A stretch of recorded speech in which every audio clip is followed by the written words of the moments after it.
Chapter 1808. Yin Wenwan, who was short and thin but had an imposing manner that suppressed the generals in the hall, bent two fingers and knocked on the table. She turned her head and asked Commander Chu. Chao Wei transferred 10,000 cavalry from the border army. Yu Wandao's 10,000 Yochi cavalry. Ko Jianghuai mixed with a considerable number of young and strong cavalry from Liuzhou, plus Xie who temporarily took over the two towns of Linyao and Fengxiang, with a total of no more than 6,000 cavalry. And Ningmei's iron stupa, that was urgently replenished after its vitality, was greatly damaged. The five of them added together were no more than 2 times Yin Wenwan's age. Do you really want to bet on them to turn the tide? Aren't we asking too much of the old people in Liangzhou and Yuzhou? The root of this debate was actually whether these young people could shoulder the great responsibility and whether they deserved the sacrifice of the border army of Liangzhou. If they couldn't hurt Beimang's southern dynasty and force the middle army of Beimang into the situation of entering the enemy alone, no matter how many enemies the Liuzhou cavalry killed, even if they killed all the civil and military officials in the imperial court of Xijing, as great ancestor Gu said, it wouldn't do any good to the overall situation. Once Beicheng was lost, Liangzhou, which had no military strength, would definitely fall, and there would be no need to fight this war. Chu Lushan rubbed his hands and grinned. He looked at the young lord out of the corner of his eyes. Just as Su Fengyin was about to speak, Su Beiji finally spoke. When the great general led the Su family army to the south and north, they trampled the 6 countries. I remember that King of Shu Chanjibao, Commander Chu, and Commander Yuan were all very young. Su Pu, Wu Qi, and the others weren't that old either. Even General Yin was considered a young general. That's why the Ministry of War of Liang had the sarcasm of Kid Lieutenant, General Crown. Whether it was Ko Jianghuai, Xie Chao Wei, Yu Wandao, or Ningmei, they weren't the kind of great generals who only knew how to talk on paper. Except for Chao Wei, who hadn't made any great military achievements, the others all had outstanding military achievements. For example, Chao Changqing dared to appoint Ko Jianghuai and Xie as the main generals of West Chu's eastern and western fronts respectively. Why can't Beiliang rest assured? Su Beiji asked with a smile. Is it because the combat strength of our Liuzhou cavalry isn't worth mentioning? Can't we compare to the West Chu cavalry that was pieced together? Without waiting for anyone to give an answer, Su Beiji took a few steps forward and walked to the table. He continued, Beimang's Taiping commander-in-chief made this unwise decision because he wanted to encroach on the Beiliang cavalry bit by bit on the battlefield outside Liangzhou Pass. In fact, he was also forcing us Beiliang to follow this unwise decision together with Beimang. To put it bluntly, as long as the Beiliang cavalry chose to fight the Beimang barbarians north of Zbicheng to the end, then even if we didn't take any risks and didn't rely on the battle in Liuzhou to break the stalemate, everyone in this room would still be unable to escape death. It's just a matter of time. In my opinion, we shouldn't always think about how to not lose too badly. We shouldn't only think about sacrificing all of our border troops just to kill hundreds of thousands of Beimang cavalry. We should think about how to win, and win in a way that will convince Beimang and Liang wholeheartedly. Su Beiji pointed at the table. Suddenly, his smile disappeared. He said in a low voice, Now the opportunity has come. It's right in front of our eyes. Su Fengyin turned his head to look at this fellow and smiled slightly. Yin Wenwan and He Zhonghu, these experienced generals, were not hot-blooded hotheads. After hearing Su Beiji's words, they didn't show too much excitement. Instead, they became more cautious. Partridge Zhoukong was publicly recognized as the most violent general in the Beiliang frontier army. He had always believed that the best defense was offense. He probably knew that the outcome of today's meeting would determine the survival of Beiliang. He didn't add oil to the fire. Instead, he said carefully, there is no need to doubt the talent of those young men. Now, I want to confirm one thing. That is, can a leaderless cavalry in Liuzhou really lead Huang Songpu by the nose? As the only civil official in Beiliang, Su Beiji suddenly made a move that made all the generals in the room not know whether to laugh or cry. He pointed at the king of Beiliang, not far away. You have to ask him about this. Today's dispute was caused by him. Su Fengyan, whose face was somewhat pale and sickly, couldn't help but laugh.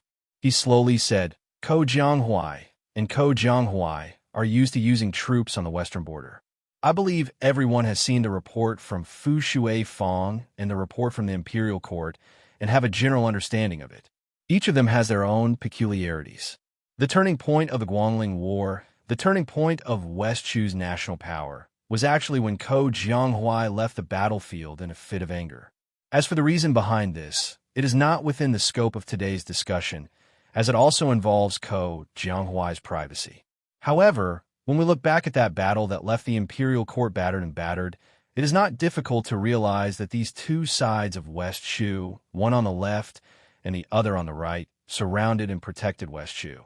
Their opponents were Yin Jinchuan, Yang Shenxing, Lu Shengxiang, Wu Zhongshuan, Chen Jibao, and others, all of whom were masters of the art of war. Although the later stages of the war began to tilt in Liang's favor, there were also some factors outside of the battlefield that caused Lu Shengxiang and Chen Jibao to not send out their full strength. However, West Chu was still able to maintain a balance of power, which was not easy. Thus, I am very much looking forward to seeing the two of them working together again in Liuzhou.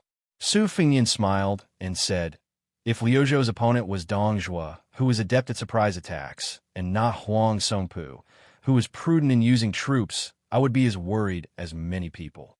In reality, in Liuzhou, the person I truly view as a great threat is that Zhong Tan, who caused Mount Lantoa to fall to Bei Meng's side. Chu Lushan said darkly, that is why His Highness has specially arranged a feast for that kid Zhong Tan. The 90 Wu family cavalry left outside Liangzhou Pass will be led by Su Yanbing to the western regions and cooperate with Chao Wei to kill Zhong Tan. Su Fengyan lowered his head to look at the map of Bei Meng's territory of the southern dynasties. He said softly, Bei Meng's military strength is extremely strong, otherwise it would not give us such a headache. However, Bei Meng's imperial court is filled with all sorts of problems that have accumulated over time. There are far more undercurrents surging than we imagined. The reason why we are staking everything on one throw and using Liuzhou to break out of this stalemate is not because of the battle at the border of Liangmeng, but rather within Bei Meng itself. I want the confrontation between the Yelu and Murong families of Bei Meng and the northern dynasties and the southern dynasties to be brought from behind the scenes to the front of the stage. I want that old woman who has threatened to sell our heads by weight to be unable to suppress the situation with an iron fist. Yin Wenluan thought deeply and nodded. This train of thought is very interesting. Then, Yin Wenluan's expression was complicated. He looked at Chun Yinshui, He Zhonghu, and the other old fellows who had been in the military with him. We are old. Although we can still ride horses and draw bows and kill people, we're still old compared to Yuandao and the other young people. The autumn wind gradually picked up outside the room. For some reason, the old General Yin Wenluan, who was past his prime, looked outside the room in a daze. He muttered, if we are old, then let us help the young people one last time. Su Fengyan looked at the crowd and smiled. I believe that the young people of Liuzhou can bring a pleasant surprise. I also believe that everyone in the room can defend North Jibei City. Su Fengyan paused for a moment. He reached out and pressed heavily on the map of Liangmeng's situation on the table. If there must be a reason, then it is that our Bailiang cavalry is the best in the world. Chapter 1809. After the meeting ended, Su Fengyan took Su Beiji to a small courtyard to visit the old general He Zhonghu. When they arrived, they found that Yin Wenluan was also there. The four of them sat around a stone table. Su Fengyan looked at the fatigued commander of the left cavalry and felt a little worried. He Zhonghu's health had suddenly deteriorated in the past 2 years, giving people a feeling that he was about to die. After the first battle of Liangmeng, the old general had privately submitted his resignation to Mount Qingliangshan and the Protectorate. At the same time, he recommended Yu Luandao to be the second deputy commander of the left cavalry to Su Fengyan and Chu Lushan. The reason why he did not let the young Bailiang commander directly take charge of the left cavalry was because of this old man's shrewdness. After all, The untamed Liangzhou border army had always looked down on the Yuzhou army. Yu Wandao, who was born in a rich family of the Central Plains, had no connection with the Liangzhou border army. If he suddenly took charge of an army, he might not be able to convince the masses. If there was a mistake in the Second Battle of Liangmang, not only would a great talent in the art of war be destroyed, it would also affect the situation at the border. He Zhonghu would naturally be unable to absolve himself from the blame. However, the fact that He Zhonghu was able to abandon his views and suggest Yu Wandao to become the nominal third in command of the left cavalry was enough to show the magnanimity and foresight of this veteran general. Moreover, when Su Fengyin made an example out of the left cavalry, he was suspected of robbing east to pay west to replenish the strength of the other cavalry, such as transferring troops to Chao Wei and the others. He Zhonghu was also the first to respond without any objection.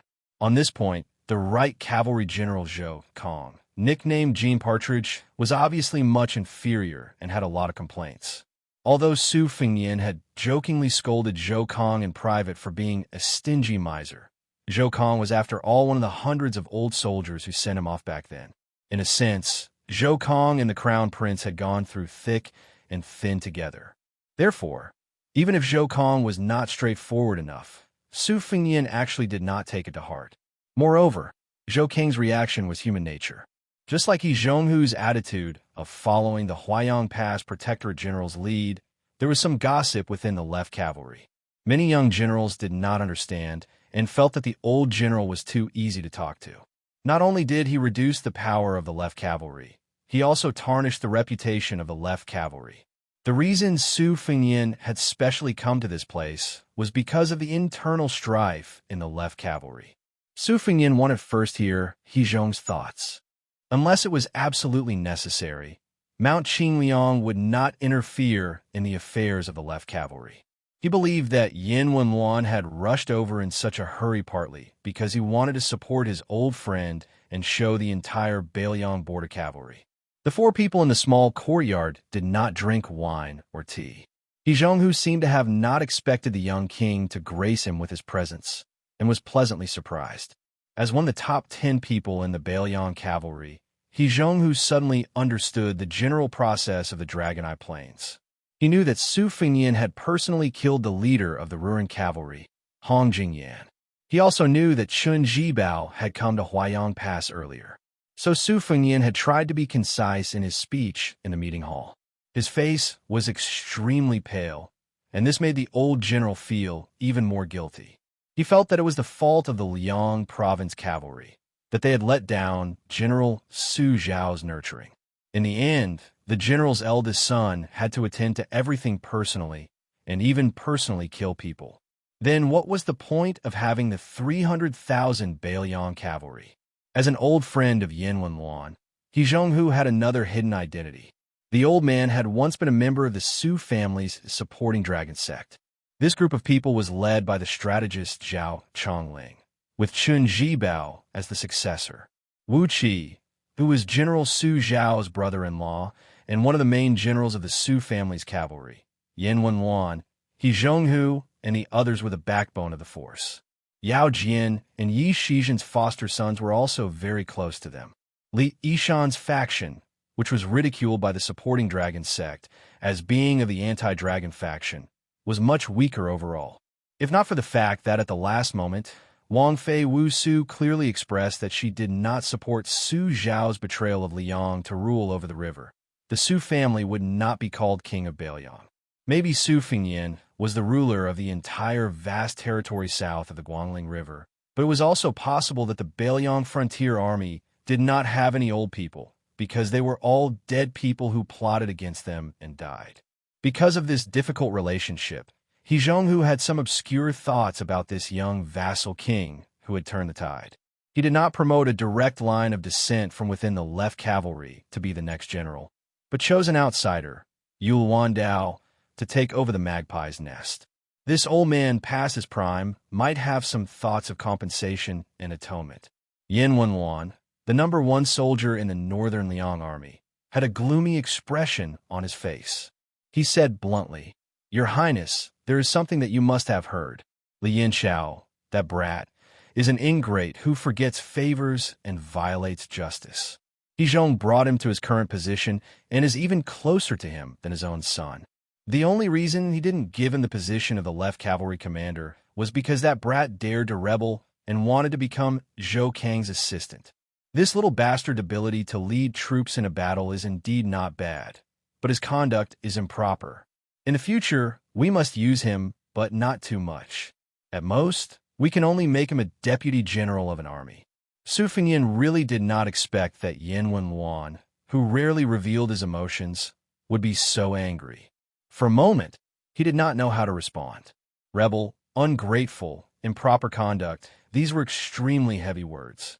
Coming from the mouth of Yin Wenluan, one of the few high-ranking officials of Bailiang, these words were enough to make any Bailiang's middle or high-ranking military officer completely lose their chance to have any real power or high position.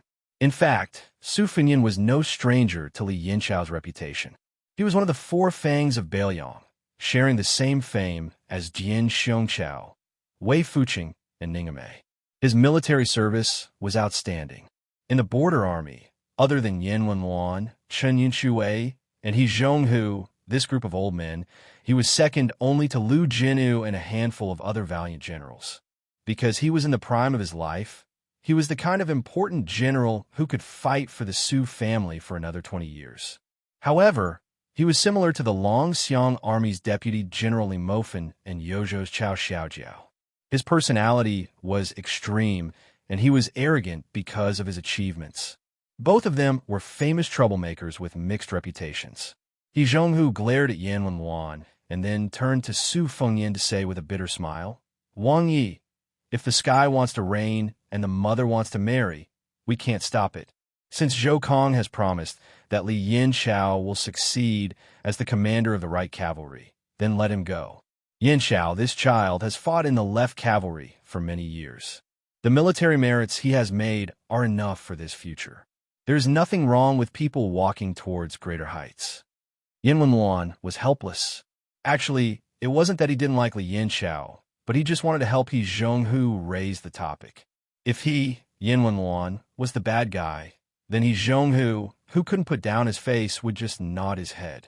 It wasn't that Li Yinchao couldn't leave the left cavalry, but he couldn't encourage this trend. Otherwise, wouldn't Jean Partridge's little hoe fly away? He Zhonghu's illness was not light. Would he really have to lie in bed in the future and hear the grievous news of the right cavalry falling apart? Was he really not afraid of dying with grievances? Yin Wenluan sighed. He had known He Zhonghu for most of his life and admired this old man. He didn't have a family in his old age and only raised a few lame old horses. He managed the army like a long-winded Annie. He treated the soldiers like his own children. They ate, drank, and peed in the army, no different from normal soldiers. There was no special treatment to speak of.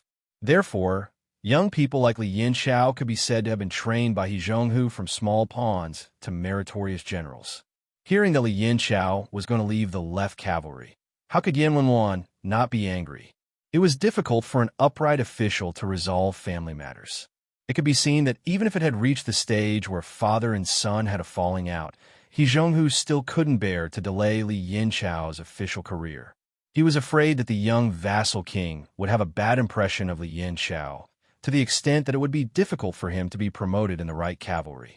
Su Fengyin thought for a moment and slowly said, "To be honest, as long as Li Yinchao remains outside the Great Pass, it doesn't make a difference to me whether he works for the left cavalry or moves to the right cavalry to climb up.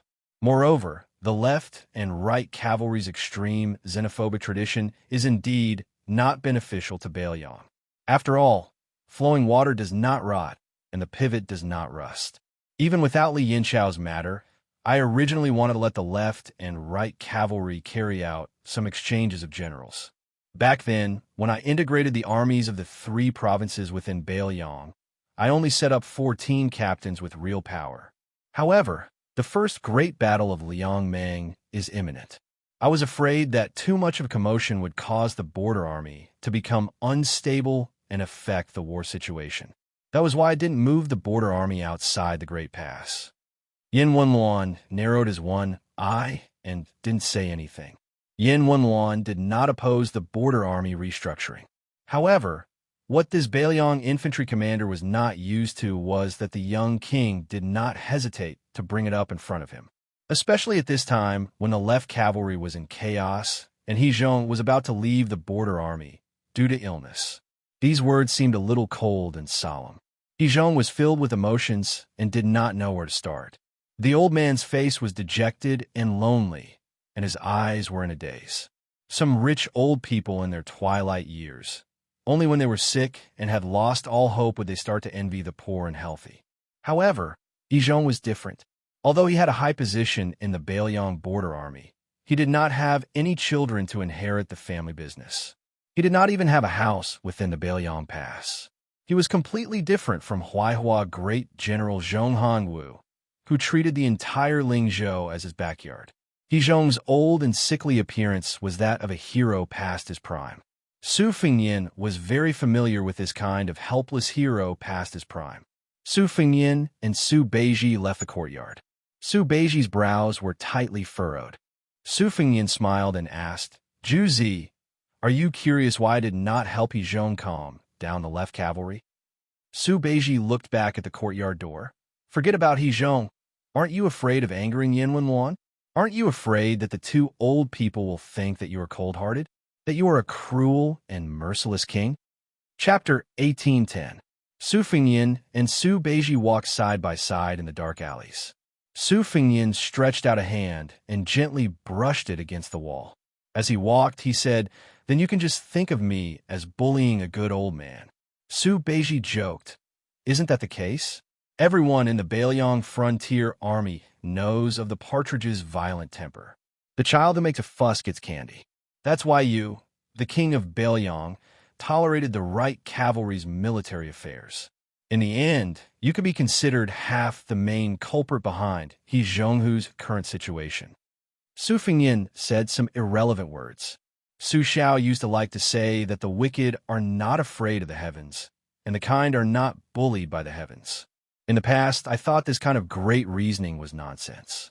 Later on, I realized that the reason great reasoning is because it really makes sense. Su Beiji laughed out loud. "I knew it. You wouldn't just let He Zhonghu leave the left cavalry like a coward." Su Fengyin sighed emotionally. "Of course I think highly of talented young foreign generals like Yu Wandao, Ko Jianghuai, and CSCC. But as for He Zhonghu and the other Bailiang old men who have followed Su Xiao through thick and thin, that kind of feeling." Su Fengyin didn't continue, but Su Beiji could feel that that kind of feeling was similar to that of an elder in one's own family. Su Beiji smiled and asked, "If that's the case?" Su Fengyin replied, "Then let's go meet Li Yanqiao." Su Beiji hesitated for a moment before reminding him, "Don't let your emotions affect your decisions." Li Yanqiao actually represents a large group of generals in the Bailiang Frontier Army. They are ambitious, have outstanding military achievements, and are bent on climbing up the ranks. Li Mofen and Chao Xiaojiao are the same. These people are similar to Yin Wenluan and He Zhonghu, but there are some differences. The Su family's family business was built by the great general and the old people around him. As for the younger ones, they can't expect everyone to be as indifferent to fame and fortune as Lu Jinu. Moreover, the war is imminent, so it's not a bad thing to have ambition. It's not that you can't pour cold water on them, but you can't make them feel like they've been stripped naked and thrown into a world of ice and snow. Su Fengyin smiled and said, "In the past, when I was listening to plays, I often heard a phrase called chilling the hearts of the generals and soldiers. I understand the principle." Su Beiji suddenly stared at this fellow and said, "Why does it sound like something's wrong?" Su Fengyin smiled mischievously and reached out to put his arm around Su Beiji's shoulder. He said flatteringly, "Tangerine, you know me best." Su Beiji shrugged him off in annoyance and said, "Go away." Just as the two of them arrived at another courtyard, a young and strong general happened to run wildly behind them. Perhaps it was because of the urgency of the situation. He bumped into Su Beiji's shoulder and strode up the steps. He didn't stop there and turn around to glare at them. In the end, he suddenly fell silent out of fear. He didn't recognize Su Beiji, who used to be the provincial governor of Lingzhou, but how could he not recognize the great king of Bailiang? Without waiting for this brave lieutenant of the left cavalry to apologize, Su Fengyin smiled and asked, "Did you send a message to Li Yanxiao? This king just went to old General He's courtyard?" The lieutenant's head was instantly covered in cold sweat. His head drooped as if he had lost his parents. Su Fengyin laughed it off and walked up the steps. He brushed past the lieutenant and was the first to cross the threshold of the courtyard. There was a hubbub of voices in the courtyard. No less than 10 border army generals had gathered. They were not old, but their titles were not small. They were like stars surrounding the moon, surrounding a general who was about 35 or 36 years old. This man was tall and handsome. Even though he was sitting, there was a sharp aura about him. He was Li Yanxiao, the 3rd deputy commander of the left cavalry. He was born in the left cavalry and had a very high reputation. Naturally, he was regarded as the best candidate for the helm of the left cavalry in the future. There were 12 permanent generals in Liang. The first official with the title of Zheng was the highest, the second official, which was the same as that of the 6 ministries. The Zhen general had both the second and the 3rd official, and the Ping general had the same title as the Ping general. It was reasonable to say that in a vassal state, there should not be enough titles to compete with the Zhen general. At most, they should be equal to the Ping general. For example, the general in charge of a province's military affairs was the 3rd official. But in Bailiang, it was very interesting. He Zhonghu, Zhou Kong, Gu Dazhu, and Chen Yinshui, these deputy commanders of cavalry, were the same as the 2 commanders-in-chief, Yan Wenluan and Yuan Zuozong. They were all 2nd-level generals, only half a level lower than Protector General of Bailiang Chu Lushan. Therefore, almost all the young and strong generals were staring at these hot positions, waiting for the time when the old men in their respective armies retired. It was their turn to take a step forward step by step. Not to mention sitting in the top 2 positions below Yan Wenluan and Yuan Zuozong. One day to be the commanders-in-chief of the left and right cavalry. One day to be the commanders-in-chief of the left and right cavalry. They could go to the Great Snow Dragon Cavalry, or at least leave the border army to be the general of a province. Therefore, when a new Prince Liang promoted some outsiders, it undoubtedly made people's thoughts fluctuate, especially the rapid rise of Yu Luandao and the others. Huang Fujin, Ko Jianghuai, and Han Laozhan each took the share of the generals of 3 provinces. Shi Fu followed closely behind them as the general of Liangzhou. As a result, there were a lot of expectations and thoughts. When the generals saw the arrival of the young vassal king, after the initial shock, they all stood up from their chairs and cupped their fists in greetings to the prince.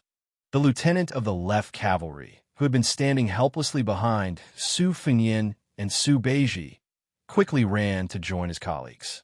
Only then did he feel relieved. A general quickly made 2 chairs for the young vassal king. After Su Fengyin and Su Beiji sat down, he raised his hand and gestured twice. "Everyone, please sit down and talk. Today is not a military meeting, so there is no need to pay attention to the red tape." After all the generals saw Li Yanxiao calmly sit down, they carefully returned to their original seats. The 2 generals whose seats had been taken were standing not far away.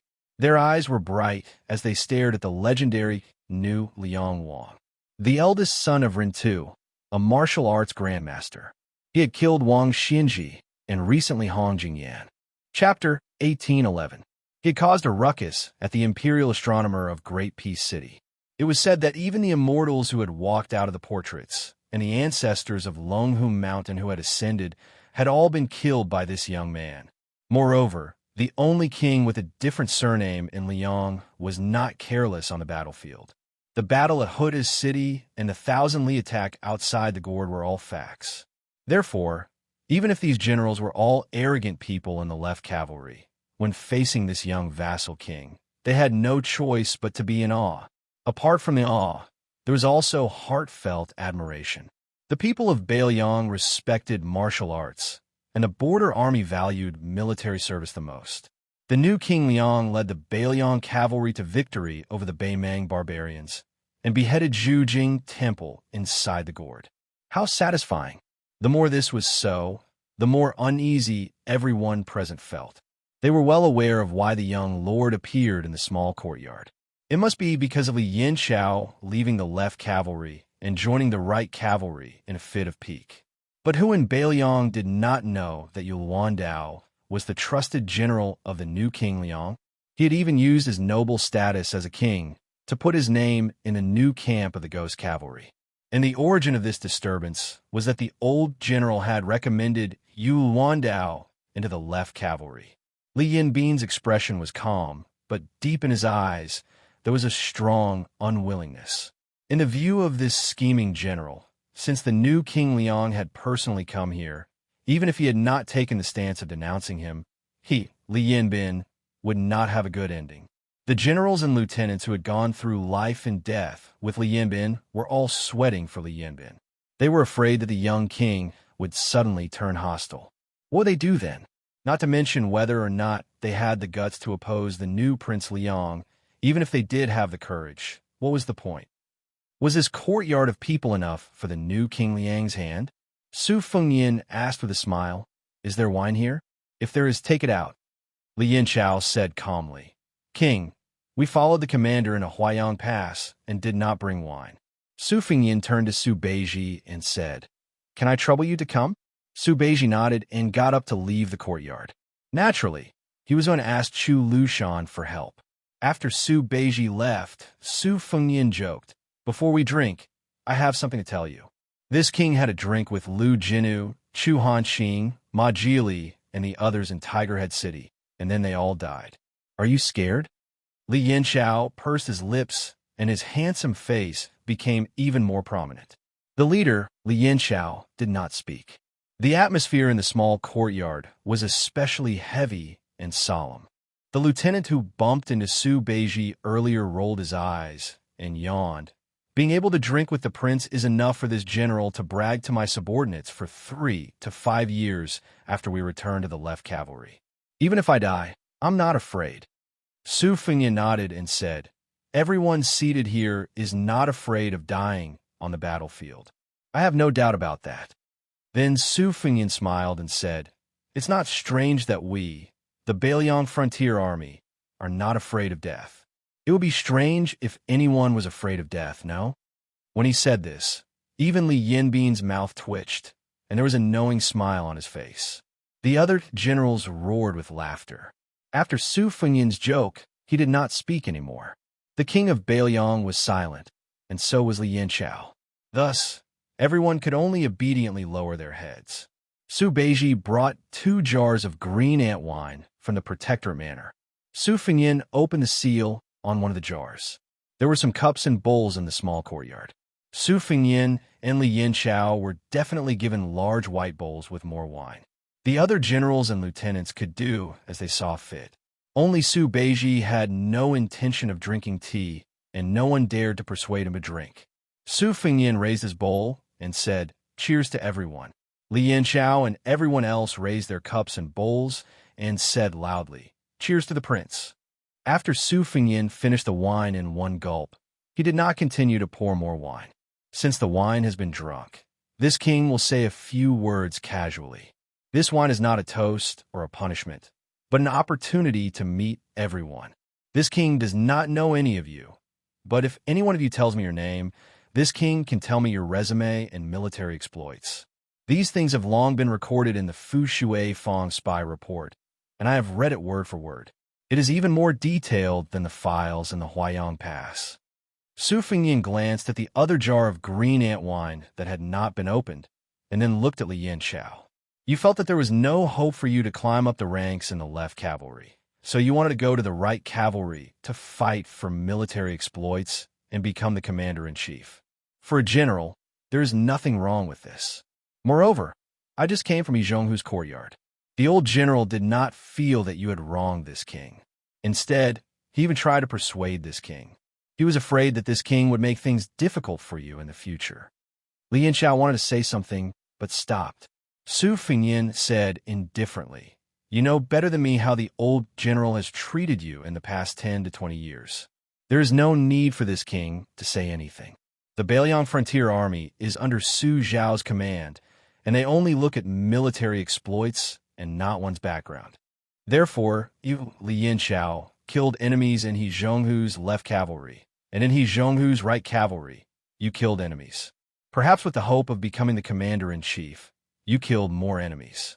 However, the old general is still old. Just like me, Su Fengyan. I am not afraid of anything, but I am still afraid of seeing Su Zhao's situation when he was alive. I have to rest, even when I walk to the top of Mount Qingliang. Whether it is my father, Su Xiao, or He Zhonghu, who treats you as his sons, will they be willing to admit that they are old when they know the truth when they are really old? Su Fengyan answered his own question. That is because they feel that their sons have made a name for themselves. Only then will they admit that they are old. Su Fengyan stood up and looked at Li Yanxiao and the people of the left cavalry. Today, in that courtyard, I did not see any commander-in-chief of the Bailiang left cavalry who had experienced the wars of the spring and autumn period. I only saw an old man. That is why I came here to invite you to drink a jar of wine. I also hope that you can take the remaining jar of wine to invite that old man who is about to leave the battlefield to drink a bowl of wine, so that he will not leave the border with regret. There was silence. Li Yanxiao silently stood up, picked up the jar of green ant wine, and walked out of the small courtyard. In the end, only Su Fengyan and Su Beiji were left. Su Beiji sighed. I thought you wanted to kill people. Su Fengyan poured himself a bowl of wine. He lowered his head and said, Who said I don't want to? Su Beiji was stunned for a moment, and then he said with a smile, Give me a bowl too. Chapter 1812. The spring snow building by the Guangling River was full of guests tonight. Guangling Prince Zhao, he held a big banquet and invited distinguished guests. Those who entered the building were either rich or noble, and they were all very rich and noble. Among them, there was the newly appointed Guangling Jidushi Lu Baijia, the administrator Wang Xianxia, who was a former subordinate of Zhang Lu, and Song Li, who had been promoted from General Heng Jiang to General Zhennan and Deputy Jidushi of Adao. Song Li could be said to be an old man of the Spring Snow House, and was once Zhao Yi's lucky general. It was also Song Li who had successfully blocked Ko Jianghuai's sneaky attack and harassment, which delayed the war until Wu Zhongshuan's army went on a northern expedition.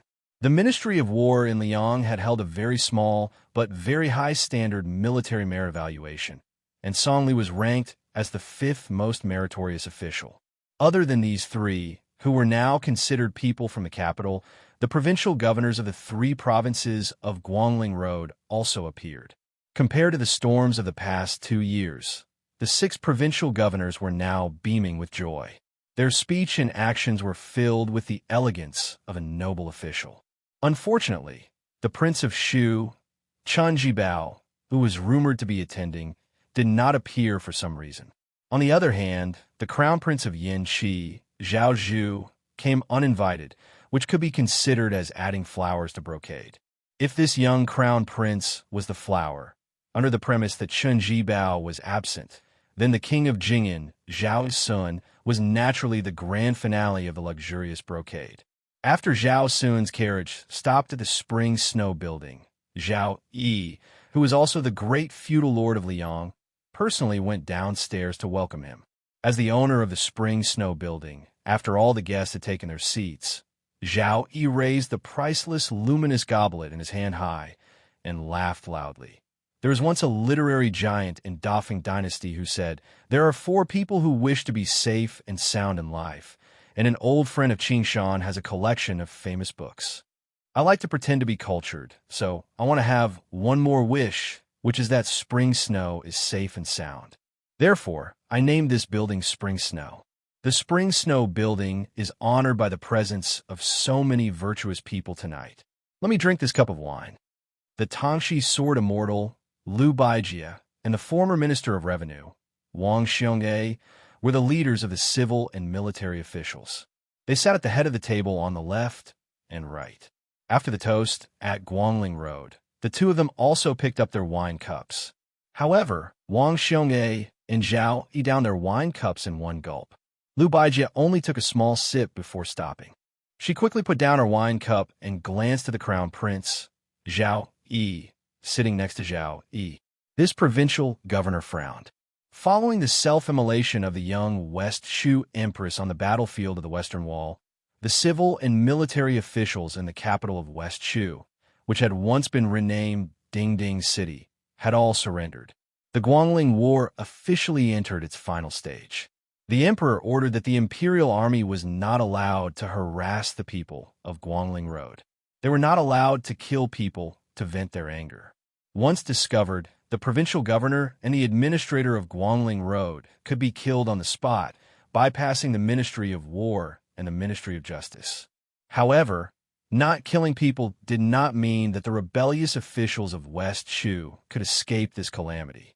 Other than those who had been tactful enough to flirt with the generals of the Liang imperial court, or those who had been able to get the high officials of Taiyan City to give them protective talismans, most of the other officials who had resolutely chosen to serve in West Shu did not have a good ending. Thus, two great jokes were made in Guangling Road. The first was to use money to avoid disaster.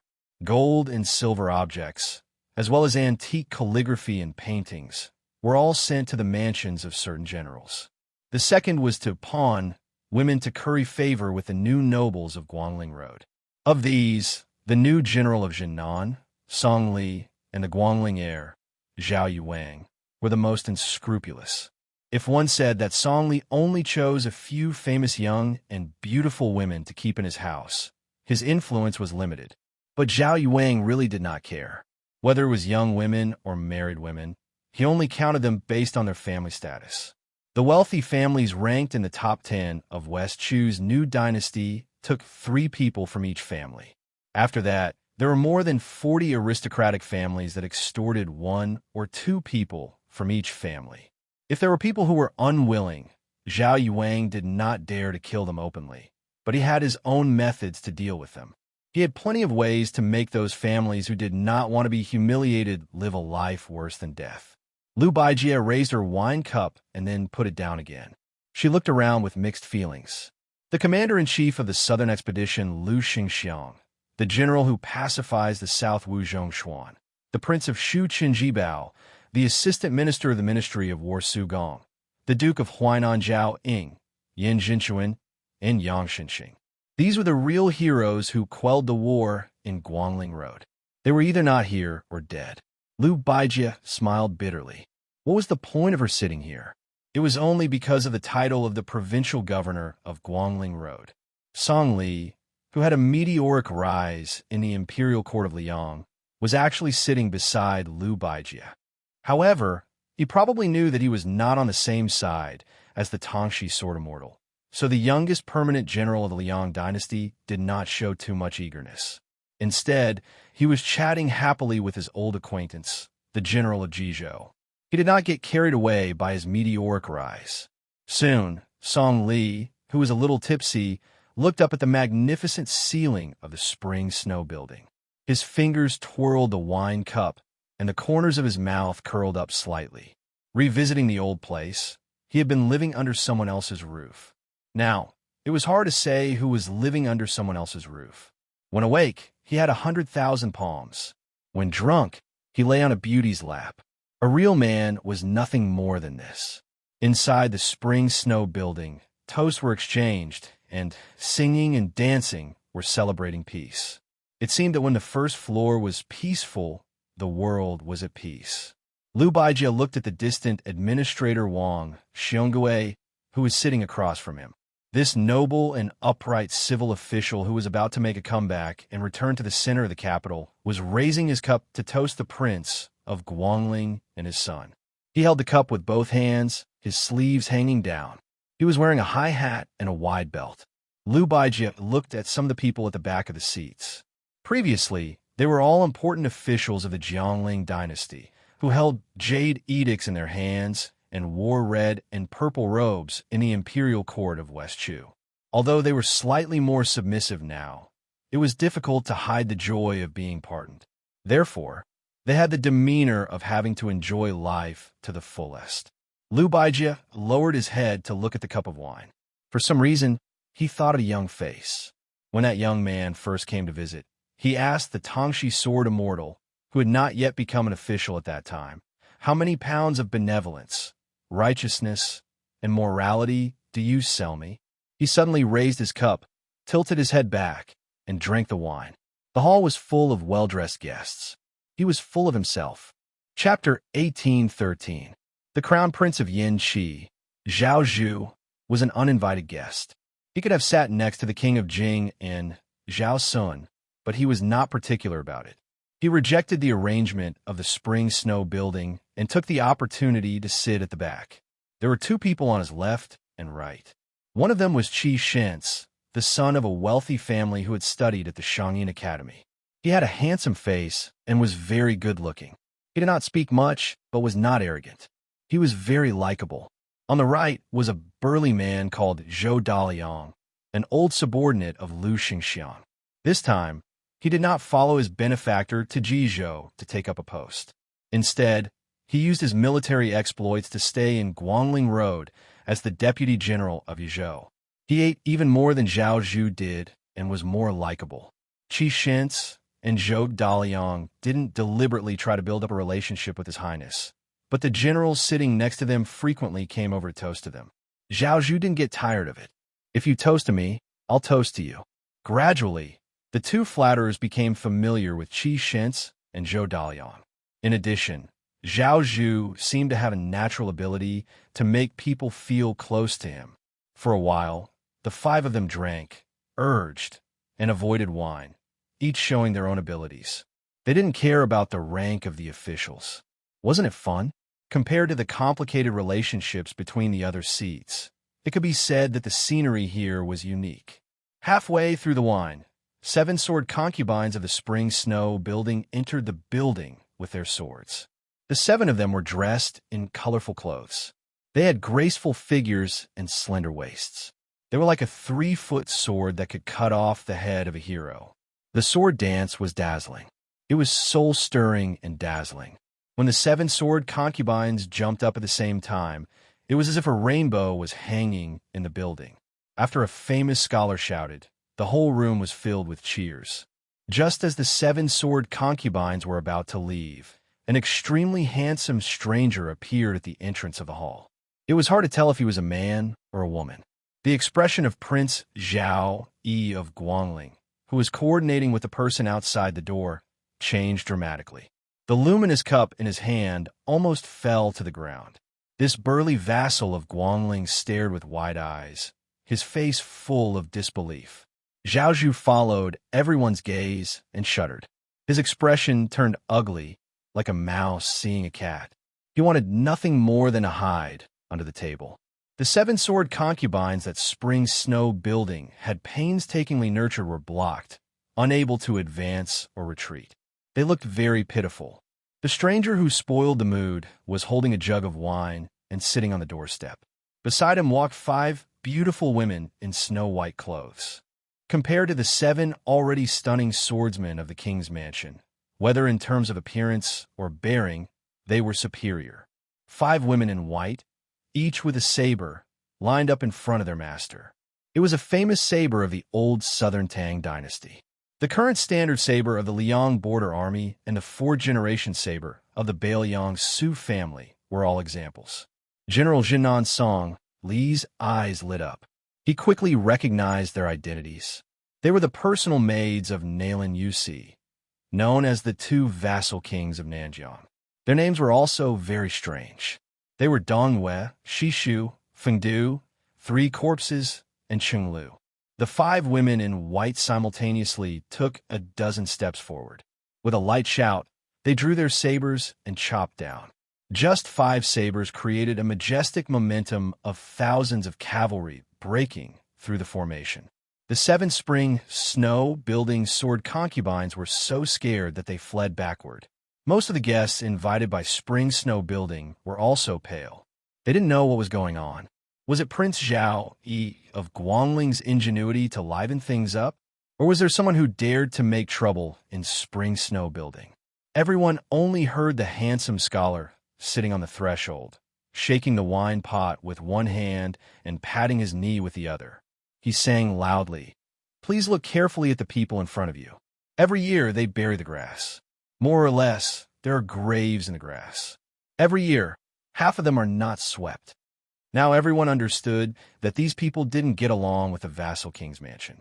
Otherwise, if it was the arrangement of spring snow building, those words alone would be too unlucky. Prince Zhao Yi of Guangling gritted his teeth. Lu Baijie looked calm. Wang Xiongui was puzzled. Song Li smiled playfully. Zhao Zhu didn't know whether to laugh or cry. The obese Zhao Yi slowly got up, squeezed out a smile, and asked tentatively, Mr. Nayland, I don't know why you came to spring snow building. Do you have something to discuss? Wang Xiongui, who was about to retire as the administrator and return to the capital, was furious after hearing the title.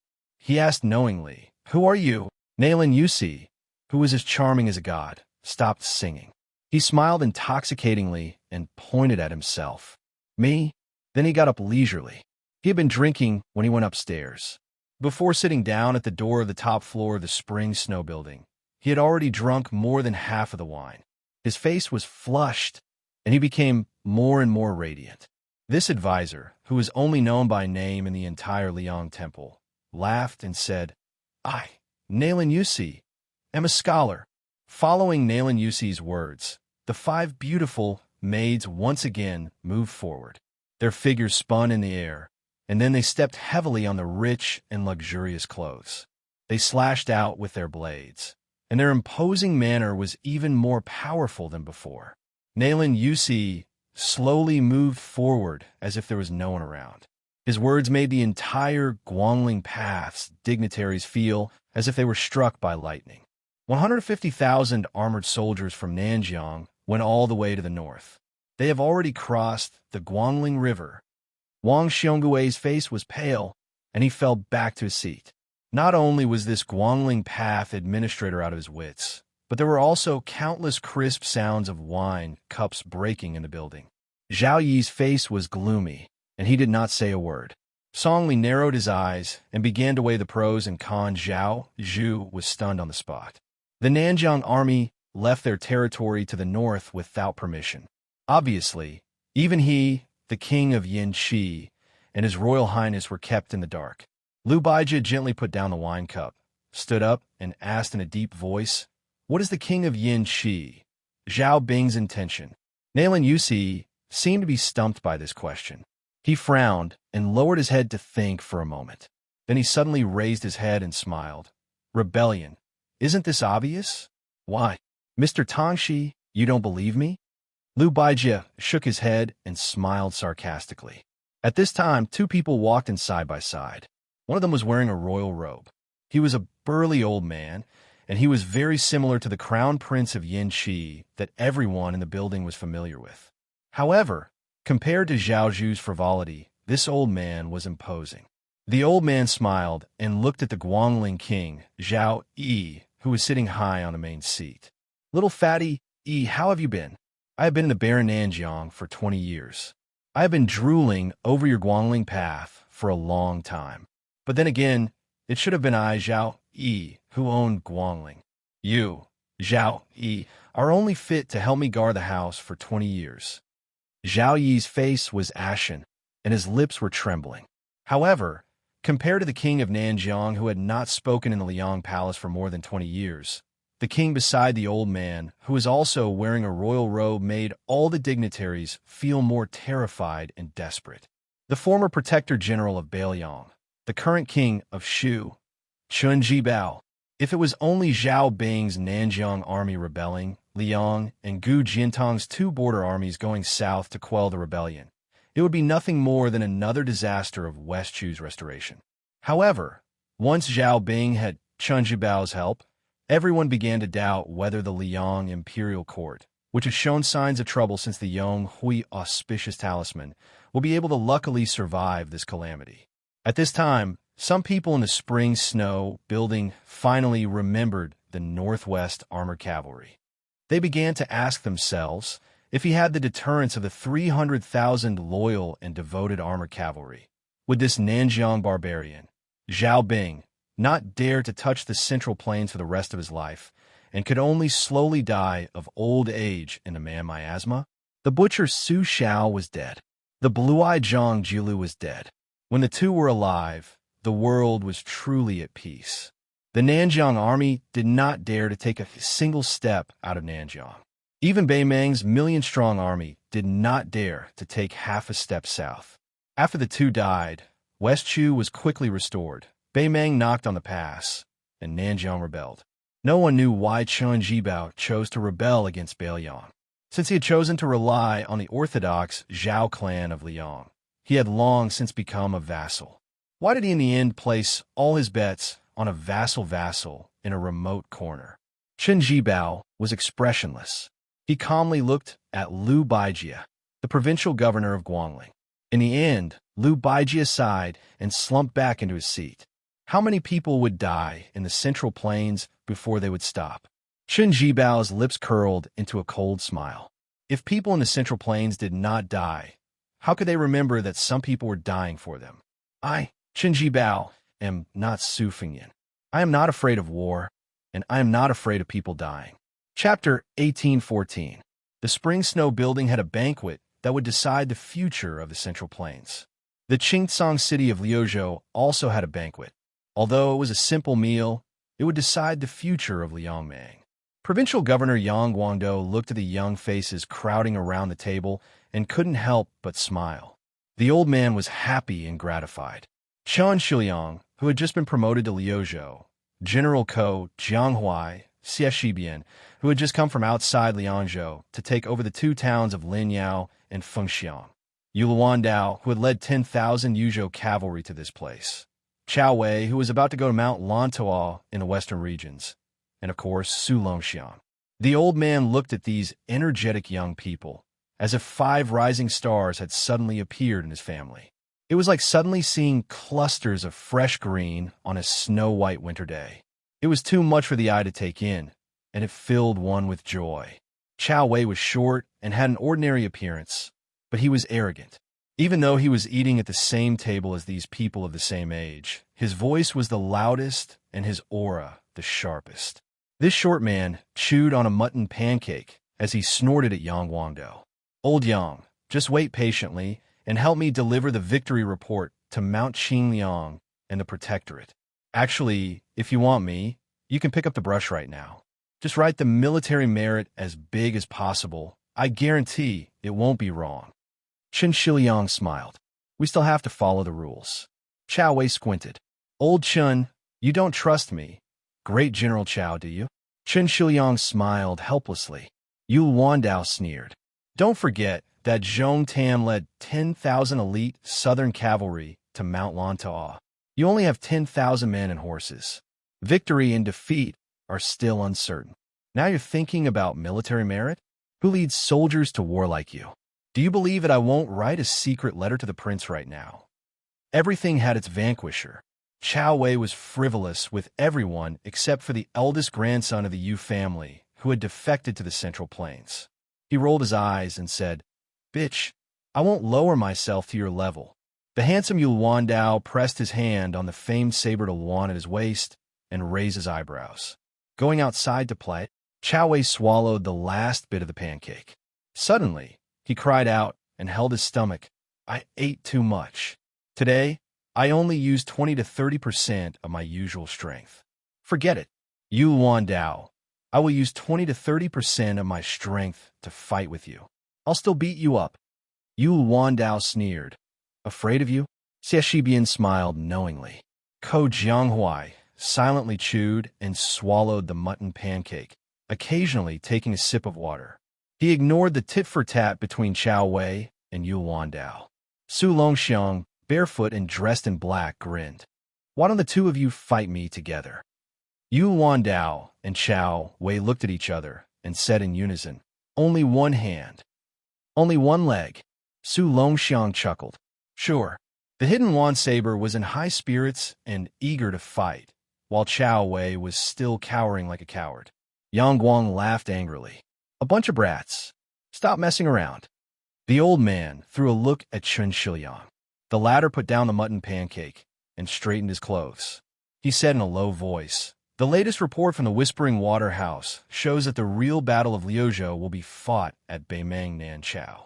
This is a confirmed report. Ningame will lead 6,000 iron stupas to Qingcang City to support the Longxiang army. At the same time, Liangzhou's General Shifu and the White Feather Light cavalry stationed around Qingyuan Army Town can enter the Liuzhou battlefield at any time to help the Longxiang army tie down Huang Songpu's Beimang main force. Chao Wei frowned and asked, after the Battle of Longyin, didn't the Iron Stupas only have 2,000 men left? Qin Shiliang laughed. 800 white horses just joined the Iron Stupas. They also transferred 3,000 cavalry from the two passes in Liangzhou. Chao Wei slapped his thigh and glanced at Hidden Wan Saber. He purposely complained, damn it, so the Iron Stupas are Su Fengyin's sons. Hidden Wan Saber, who had followed the young king from Jizhou to Calabash, raged, Chao Wei, you better watch your mouth. Qin Shiliang turned to look at Ko Jianghuai and Xie Shiliang. He continued, to ensure that we can wipe out Zhong Tan's cavalry, other than Chao Wei's 10,000 cavalry as the main force, I'm afraid we will need another cavalry force to support us. Ko Jianghuai said directly, I don't eat such small fish. Xie Shiliang said calmly, I'll go. Feng Xiang and Lin Yao are familiar with the geography of the western region. Hidden Wan Saber narrowed his eyes and smiled. Then I'll go straight to the heart of the southern dynasty's Gusai prefecture and go straight to that Shijing temple. As Qin Shiliang's line of sight met, Su Longxiang had already answered. The Longxiang army will meet Huang Songpu's main force on the battlefield at the border of Liuzhou. They will retreat as they fight. Before Huang Songpu sees the walls of Qingsong City, it will be after 3 or 4 battles. Ko Jianghuai nodded. 3 battles is the minimum. As long as the 30,000 Longxiang army can last until 4 battles, I can make that previous king of the southern courtyard unable to return. I want to end up like Yang Yuanzhan. If there are 5 battles, Ko Jianghuai paused and looked at Hidden Wan Saber provocatively. Then I'll have to compete with you to see who can cut off more heads of the Southern Dynasty officials. Chapter 1815. Qin Shiliang cautiously said, although in the Battle of Longyin Plains, the Northern Mang chieftain and the other elite Malanzi troops were almost completely wiped out, Huang Songpu was after all the king of the Southern Courtyard for nearly 20 years, so he definitely still has some foundation. Zhong Tan is also entrusted with high hopes by the Zhong family. Therefore, in Liuzhou, no matter where the battle is, we cannot lower our guard. For this reason, I have specially requested the Governor-General Manor to transfer at least 600 white horse wandering crossbowmen from the Liangzhou border army. Qin Shiliang suddenly spoke in a more serious tone, his eyes sharp. Everyone, although I, Qin Shiliang, am not good at military affairs, I am very clear about one thing, and that is that on the battlefield of Liuzhou, where a single move can affect the entire situation, no one can make up for their mistakes just by killing a few thousand Beimang barbarians. I will say the ugly words up front. If anyone dares to delay the overall situation of Liuzhou for a little bit of merit, then as long as I, Qin Shiliang, am alive, I will not rest until he or she is dead. Chao Wei, Yu Wandao, Ko Jianghuai, Xie Shiliang. Chao Wei sighed and resentfully put down the leg on the stool. I'm scared of you, old Chen. I know. Yu Wandao said with a solemn expression. You know the severity of the situation.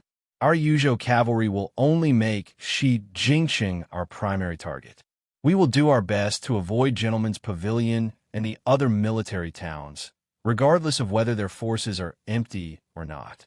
Xie Shiliang nodded. Ko Jianghuai was still a taciturn person, but he could not withstand Qin Shiliang's gaze and could only nod along with Xie Shiliang. Su Longxiang scratched his head. Shiliang, is there nothing else for me to do? Qin Shiliang raised his arm, clenched his fist, and swung it down. General, you only need to focus on stopping Huang Songpu's main force. Su Longxiang laughed foolishly. This is indeed not a problem. Chao Wei slapped his forehead. This stupid little prince, who knows how he could have such a crafty older brother. Xie Shibian couldn't help but laugh. Then, he was a little dazed. Back in Guangling Road, although he had personally won many unbelievable battles, he still felt uneasy. That kind of feeling was like knowing that even if you won 99 battles, as long as you lost one, you would lose the whole game. After arriving at Beiliang, after arriving at Qingtsong City, apart from the arrogant Ko Jianghuai, they became fellow soldiers with these strangers. Even though there was a great disparity in strength between them and the enemy, they felt incomparably at ease. At this moment, a handsome young man dressed in light armor strode into the house. He suddenly clasped his fist and said, "White Horse Crossbowman Li Hanlin, leading 1,200 riders, has entered the Azure City and is on standby." With a face full of shock, Chun Shiliang stood up and asked, "Officer Li, why are there so many crossbowmen? What about outside the Liangzhou Pass?" Li Hanlin said with a straight face, "This is a military order from the Protectorate. I only follow orders." Then, the only remaining White Horse officer of the Beiliang Frontier Army winked at the people in the house. With a bright smile, he lowered his voice slightly and said, "There are no Beimang soldiers left outside the Liangzhou Pass to kill. That old fellow Huang Songpu has 700 to 800 private soldiers under him, so it's not too bad." Ko Jianghuai raised his head and asked, "You are that Li Hanlin, the son of the administrator Li Gongda?" Chao Wei immediately got into the mood of watching a good show. He was afraid that the world would not be chaotic enough.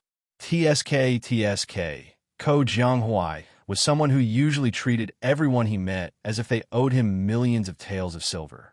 Now that he met someone like Li Hanlin who had both a family background and military exploits, he really wanted to have a good fight with him. Li Hanlin was stunned. He smiled and said, "Yes, I am Li Hanlin. You are Ko Jianghuai, General Ko, right? When you guys were fighting to the death with the Liang Imperial Court, Nian and I, we had letters with the prince.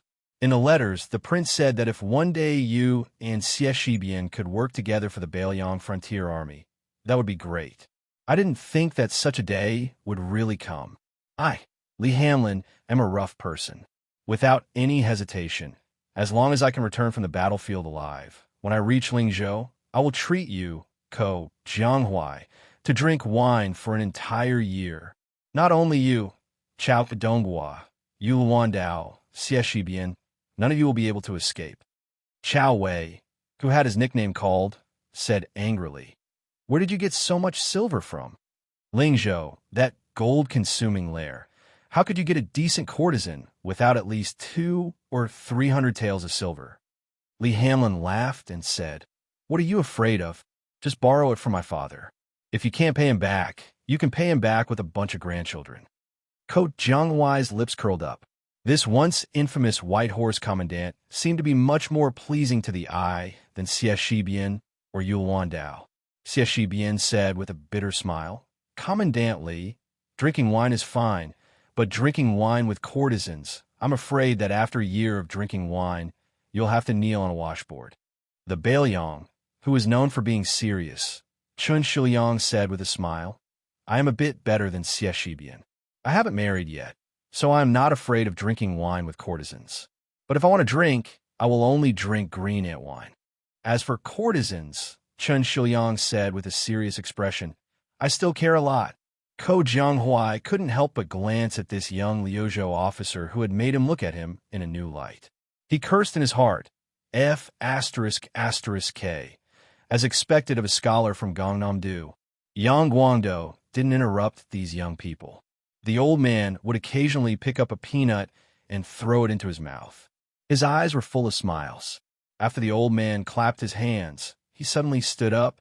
With his hands behind his back, he walked straight to the door.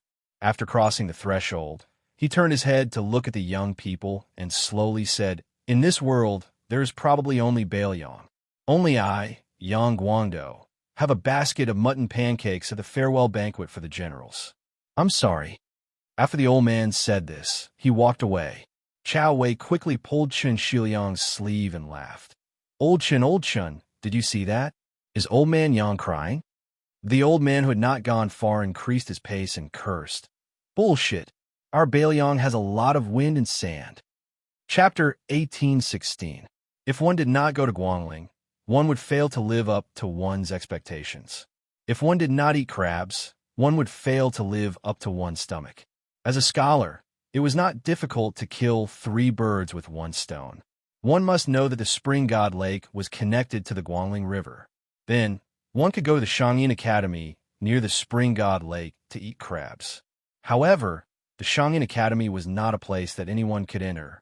One had to pay attention to one's family background, status, and aspirations. With the arrival of the Grand Chancellor Qi Yanglong to the capital, the Xianxia Academy became even more prosperous. The former Minister of War Liu Baijie, who was known as the Tangxi Sword Sage, seemed to have been demoted to the Guangling Jidushi. The first thing he did was to go to the library of the Xianxia Academy to borrow books. He made an appointment with the administrator Wang Xiongui to sharpen his knowledge for more than half a decade. This pushed the reputation of the academy to its peak. Under such circumstances, the influence of thousands of scholars at the beginning of Xiangfu gradually dissipated from the map of the Central Plains. In the Xianxia Academy, which was now known as the Jiangzhou Hanlin Academy, there was a woman named Teacher Jishang who was even more dazzling. She was Yu Yuwei, who taught music and miscellaneous in the academy. Yu Yuwei's father was a teacher of the academy. Her mother was the famous chief swordswoman of the West Shu royal family. Her sword dance was one of the magnificent 8 masterpieces of Dechu, which was as famous as the Grand Preceptor Li Mi's Go. Yu Yuwei herself was a very charming woman. Therefore, her teaching at the Xianxia Academy attracted a lot of attention. It was said that even the Empress Yin Dongwu, who lived deep in the imperial palace, heard of this extraordinary woman and wanted to persuade the emperor to summon Yu Yuwei to the imperial college in the capital to take up the position of a teacher. However, Yu Yuwei's great opportunity had been delayed due to the turmoil in the spring snow building of the prince of Guangling's mansion. This woman, Ji Shang, did not seem to be depressed because of this. She had originally planned to bring the students of Jixia Academy to tour the spring lake in early autumn. Step by step, more than 160 people set off in a mighty manner. Yu Yuwei's teaching style was quite unusual. Half of her time was not spent in the Xianxia Academy. Instead, she led the students to visit the famous mountains and rivers, scenic spots, and the ruins of the previous dynasty. They listened to the sound of the pines, the gushing of the springs, and the whistling of the wind on the high cliffs.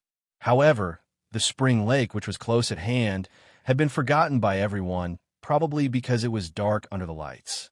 Until last month, a student proposed to visit the spring lake, and Yu Yuwei agreed. When they were approaching the spring lake, it happened to be raining heavily. A young military general led a group of elite cavalry and arrived unexpectedly. The sound of the horses' hooves splashed up a lot of mud. In the twilight, 200 armored cavalry soldiers clanked, dazzling the students of the academy. The leader of the cavalry swung the stirrups and dismounted. He took off his helmet and held it under his armpit. He strode forward and smiled at Yu Yuwei. Yuwei, after so many years, we finally meet again. Yu Yuwei's expression was the same as usual. She only nodded lightly.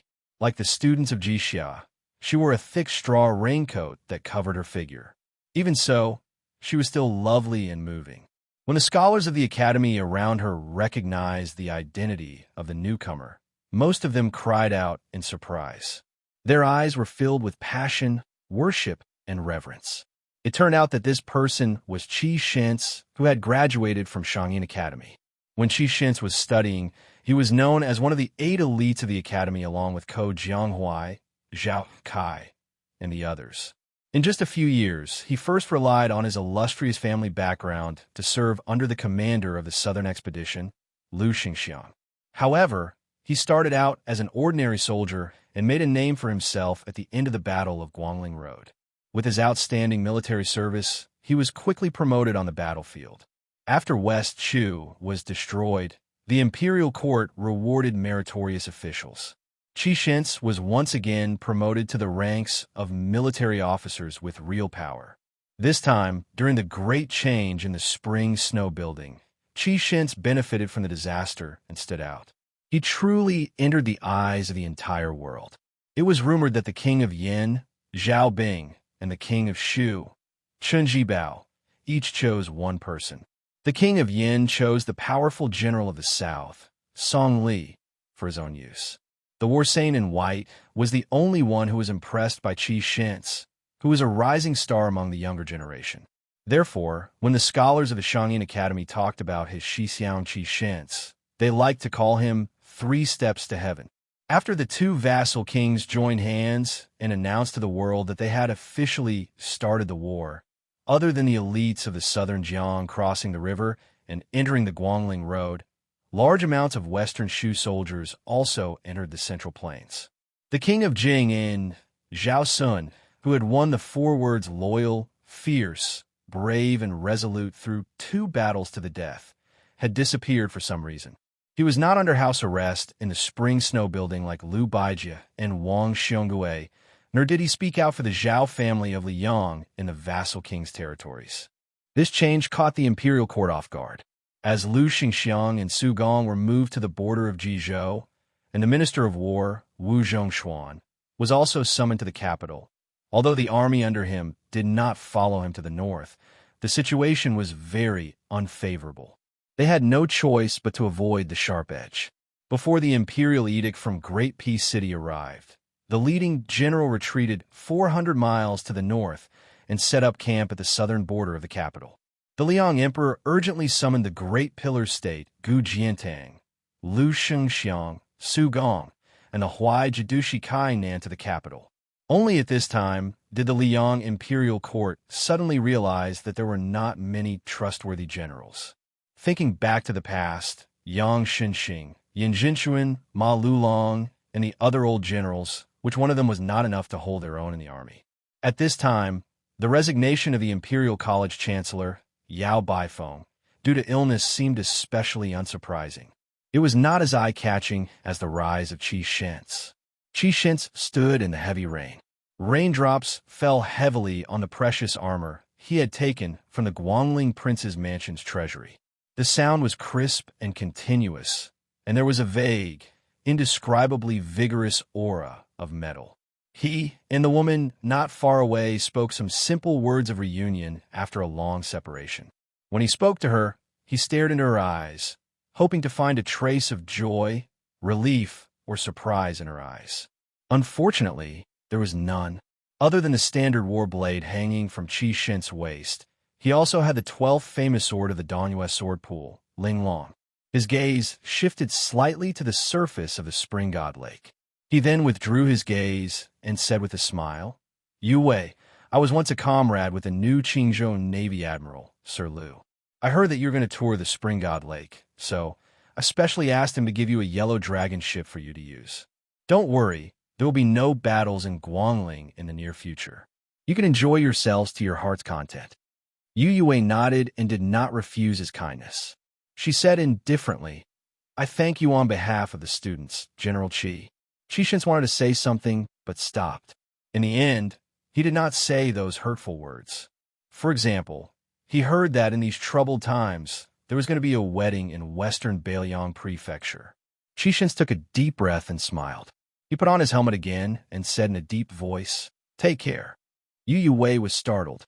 She then smiled with more sincerity. She nodded and said, "You take care as well." The giant ship gradually approached the shore. Her group boarded the ship, while his cavalry remained on the shore for a long time. Just as the Yellow Dragon ship completely disappeared behind the curtain of rain, another group of elite cavalry arrived at the shore of the Spring God Lake. Their leader was about the same age as Qi Shens, but his current rank was even higher than Qi Shens. He was the former general of Ji Prefecture, Yuan Tingshan. He was the son-in-law of Gu Jiantang of the Great Pillar State and the current master of the Wild Goose Castle Private Cavalry. He and Song Li had pledged their allegiance to the king of Yin, Zhao Bing, who was marching north with great momentum. However, he regretted not meeting Qi Shen sooner. It was just that the two of them had an ordinary relationship with His Royal Highness Zhao Zhu of Yin. Yuan Tingshan wiped the rain off his face and teased loudly, I'm late. I didn't get to see that magnificent master you."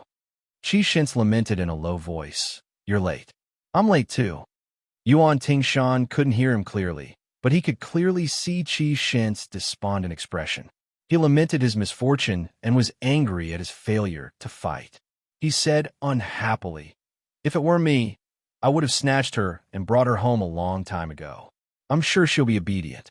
She's just a woman with no family or friends. Do you think the Xianxia Academy she's from can really arm wrestle with you, General Qi, just by saliva? At this point, Yuan Tingshan patted the saber at his waist and grinned viciously. Don't forget that we have his toy. Qi Shentz didn't say anything. He only shook his head. Yuan Tingshan snorted coldly. We're really brothers in the same boat. We're both at odds with that Su guy. Qi Shentz dismissed it with a laugh. The yellow dragon ship gradually sailed away. Yu Wei and a short little girl were standing at the bow of the ship. The latter was helping her carry the big white cat, Wu Meinyang. The little girl was nicknamed Little Wooden Fish. Her hair was braided with goat horns, and her surname was Wang. Her father's generation were all teachers of the academy. The epitaph written by her father was famous all over the world. It was praised by the literary circles of the Central Plains as those who don't shed tears upon hearing it must be heartless and unfilial. Because the little girl often appeared in Master Yu's lectures, she was as famous as Wu Meinyang in the academy. Over time, she also gained the nickname of Little Mr. Wang. Wu Meinyang jumped out of the little girl's arms and slipped back into the cabin to hide from the rain. The little girl stood on tiptoe and leaned against the railing. She asked curiously, Big sister Yu, do you think a flood dragon will appear in such a big lake? Yu Wei couldn't help but laugh. I don't know about that. The little girl asked timidly. The newly established White Horse Academy in Bailiang has invited you to give a lecture. Do you want to go? Yu Wei fell silent. Seeing this, the little girl didn't dare to say anything else. She sighed like an old woman and suddenly said, The scenery is old, so how can I not recall Jiangnan? Yu Wei's smile became slightly bitter.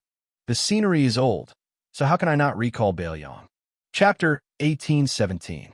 Basins of various sizes in the western regions were scattered all over the place, making it easy for an army to move freely. It was difficult to set up a defense. Therefore, in history, the Central Plains dynasties could only reach the western regions during their heyday. The Bailiang protectorates saying followed the rise of the Great Feng dynasty. Today, the three towns of Qingcang, Linyao, and Fengxiang existed to connect the western regions and the Central Plains. In the vast area to the west of Linyao, the Miyun Pass was the main passageway. Mount Lantau was located on the left side of the pass, making it a natural place to store troops. One after another, two cavalry armies slowly moved east along this wide mountain pass. The latter was a typical northern Mang light cavalry formation. Apart from the 100-man commanders and 1,000-man commanders who wore armor that was no different from the Central Plains cavalry generals, the cavalry mostly wore light and durable armor made from leather. They were equipped with all sorts of weapons, including cavalry sabers, spears, cavalry bows, and there were even many wolf-tooth clubs and horse lassos hanging from the sides of the auxiliary horses. That vanguard cavalry was clearly even heavier. For the sake of not harming the warhorse's legs, there were two additional mounts, the two mounts separately carrying armors, namely weapons and armor. The armored horses had eye-catching armor pouches hanging from them. The set of armor almost completely covered in leather on the inside and either scale armor or chain mail on the outside. The weapons were also comparatively more orderly, all of them being spears, cavalry bows, and cavalry blades, all of them hanging from the soldiers' horses. Meanwhile, this cavalry army numbering around 3,000 also had leather armor on their war horses. Just from the scale of this one man, three mounts, one could tell that regardless of how strong or weak these 3,000 cavalry were, they were definitely the old man's army in northern Mang's border army. According to Bei Mang's trusted enemy, the Bailiang Frontier Army, the Bei Mang Border Army could be divided into three types. The cavalry, nicknamed the Sun's Army, belonged to the elites of the southern dynasties, with each man riding two horses. They could be considered the sons of the southern dynasty's influential officials. They did not lack anything good. Their horses were excellent, and their armors were excellent. The cavalry of important military towns, such as the tile-building Gentleman's Pavilion, were among them. As for the Sun Zijuan army, they were much inferior. In the eyes of the cavalry outside Bailiang, especially outside the Liangzhou Pass, They were no different from military exploits on horseback. There was also a powerful cavalry force known as the Laozi Army, which was not to be underestimated. They had as many as 3 or even 5 auxiliary horses. For example, Dongzhi was private cavalry, Hong Jingyan's Ruan Iron Cavalry, and the personal troops of the Beimang generals such as Lu Gui and Yang Yuanzhan were all like this. Although their numbers were small, their combat power was extremely strong. There was no situation where they did not dare to fight to the death due to the disparity in numbers. If they won, they would be like a hot knife through butter, but if they lost, they would be completely wiped out. To a large extent, they were able to dominate the situation on the battlefield. After the first battle of Liangmang, the noble clans of the Southern Dynasty who had placed their bets on the battlefields of Liuzhou and Yuzhou were greatly weakened. Since they could not rely on Lu Gui and Yang Yuanzhan, the 6 or 7 great clans of the Southern Dynasty who were connected with each other had learned their lesson and placed their bets on the famous Xiahou Zhongtan. Of course, Zhongtan, who enjoyed the shade of a big tree, also took out a lot of his family savings. The 3,000 elite cavalrymen were from the Zhong family, and half of them were sent to Zhongtan. Even General Zhong Shentong had no more than 3,000 private cavalrymen under his command, which showed how much the Zhong family valued this legitimate son of the eldest branch. However, this was not surprising. After all, Zhongtan was a junior that even the empress personally praised in the imperial court. Looking at the Beimang officialdom for 20 years, among the seniors in the imperial court, only Lu Gui and Dong Zhuo had such an honor. Zhongtan rode on a Fergana horse nicknamed Beauty. The young general, who should have been proud of himself, had a gloomy look in his eyes as he looked into the distance of the mountain pass. A trusted Chiliarch beside him asked curiously, "Young lord, more than 80 horse stalls have been sent out, and they are all our men, so there won't be any mistakes. I estimate that there won't be any battles before we reach the Phoenix military town in Liuzhou. What is young lord worried about?" Zhongtan's ears rang with the familiar sound of hooves and camel bells. He frowned and said, "It's too quiet." The Chiliarch from the Zhong family scratched his big bald head and grinned. Young lord's trip to Mount Lantois was unexpected, so it's normal that the Beiliang frontier army didn't react in time. The pitiful cavalry in Liuzhou would have a hard time dealing with Huang Songpu's troops. How could they have the time to deal with us? Zhongtan sighed and said worriedly, "In the previous battle, Dongzhi had already taken down Liangzhou's Huda city and maintained a balance of power in Liuzhou. In the end, they lost the entire battle because Yuzhou lost too badly. This time, the battle is to the north of Bibei city, but the key to victory is in Liuzhou. What I'm afraid of is that I'll lose in both wars because of where I am." The Chiliarch hurriedly interrupted Zhongtan's unlucky words and said resentfully, "Young lord, don't jinx it." Zhongtan laughed self-deprecatingly. Then, with a determined look in his eyes, he said in a deep voice, "Keep an eye on the horse fence at the front and send back spies. If there are any abnormalities, our 3,000 cavalry in the vanguard will prepare for battle and rush out of Mount Miyun as quickly as possible. We must ensure that the 6,000 cavalry behind us can spread out their formation on flat ground." The reason why Xiahou personally led 3,000 cavalrymen to open the way was that he was worried that they would be blocked in Mount Miyun. The 6,000 cavalrymen behind him, who came from various sources, might not be able to successfully block the sudden charge of Beiliang's cavalry. They might even be forced by the enemy to the point where the seawater would flow backward. If that happened, it would be a one-sided slaughter in Mount Miyun. Even though the monk soldiers of Mount Lantois were close at hand, it was of little significance to a cavalry battle where victory or defeat could be decided in a fleeting moment. Zhongtan, who had experienced the bitter war at Haluku from the beginning to the end, knew very well that the superiority and inferiority of military strength on paper were all false. Not only did the battle at Liangmang prove this point, but the 2 young men, Xie Shibian and Ko Jianghuai, also proved this point with one unimaginable victory after another during the re-establishment of West Shu at Guangling Road in the Central Plains. Although Zhongtan had a discussion with his father, Zhong Shentong, and his little uncle, Zhongliang, beforehand, they believed that the dangerous situation in Liuzhou did not allow Bailiang to dispatch 20,000 cavalrymen to intercept them, and that once their military strength was less than 20,000 cavalrymen, then Zhong Tan's 10,000 cavalrymen and the nearly 10,000 monk soldiers of Mount Lantaw who were about to rush to the battlefield would be in an invincible position on any battlefield to the west of Liuzhou. However, Zhong Tan never felt that there was anything inevitable on the battlefield. During the monarch's question and answer session at the imperial court in Shijing, Her Majesty praised this young man endlessly in front of all the important ministers. Zhong Tan did not say much and said that there was nothing outstanding about him, and he could only be cautious in using troops. This was not only to give consideration to the face of Lu Gui, Dong Zhuo, and the other defeated generals, but more importantly, it was a true portrayal of Zhong Tan's disposition of troops. Zhong Tan muttered to himself, "As long as I get out of this Miyun Pass, even if you Su Fingyan have the ability to stir up clouds with one turn of the hand and rain with one turn of the hand in Liuzhou, it won't affect the overall situation.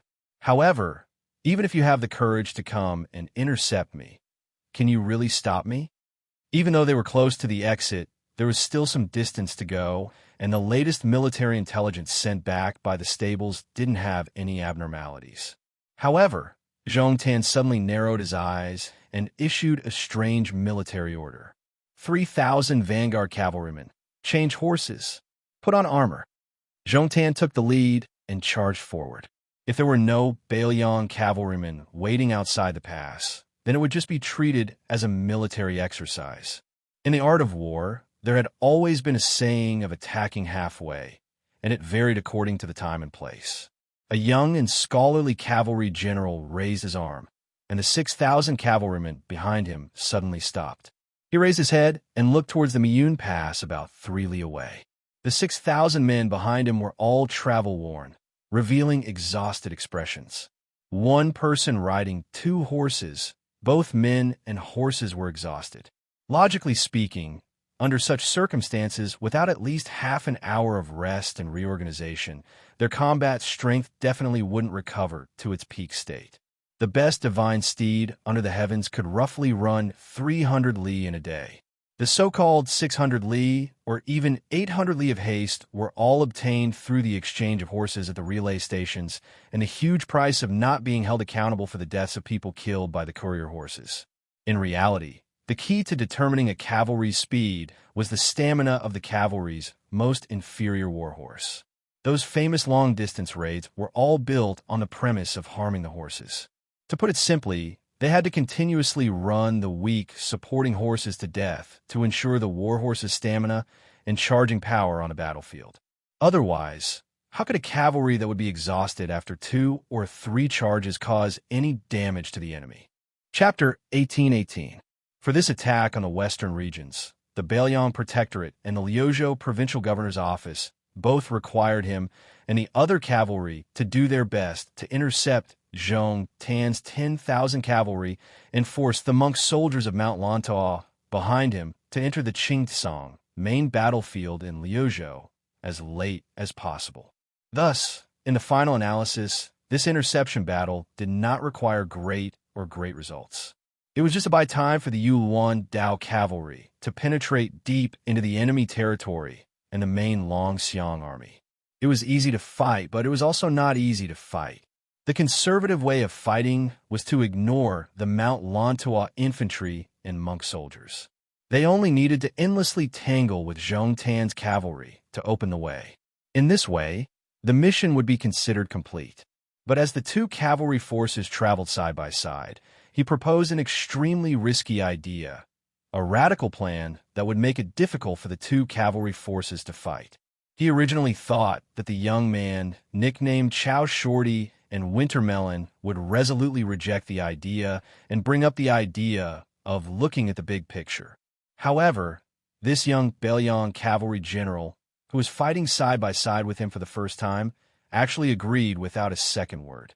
Not only that, he took the initiative to take on an even more suicidal mission. His reasoning was that Chao Wei had more men under his command, and that General Chao's ability to lead and fight was greater. At the same time, he did not know whether to laugh or cry. At the same time, he also had a somewhat inexplicable feeling. When he was in Guangling Road, he was used to shouldering all the burdens alone. He was used to the heaviness of having tens or even hundreds of thousands of soldiers all tied to his shoulders. This battle, before it even began, made him feel very unfamiliar. He turned his head to look at the cavalry forces belonging to the two towns of Linyao and Fengxiang. Unconsciously, he reached out to grasp the war blade he had obtained not long ago, the sixth-generation Sudao. He had only begun to understand many things and details after truly coming to the northwest and entering the border army. For example, the war blade in his hand. It turned out that the cold blade had to be sharpened twice. The first time was to sharpen the blade in the workshop, and the second time was to kill and drink blood on the battlefield. Otherwise, if the war blade only had the first time, it could not be called a cold blade. Xie Shibian smiled. Bailiang was cold and bitter, but there were many things to pay attention to. But he liked it very much. The 6,000 cavalrymen behind him had a complicated background. Some of them were originally strong horse bandits who had ruled over the two towns. Some were young and strong refugees from Liuzhou who had fought for their household registration, and some were Western region cavalrymen who had been roped in by the woman called Chai Dondi. Accurately speaking, they were like Xie Shibian. Compared to the Beimang barbarians, the Bailiang frontier army, they were all fledglings.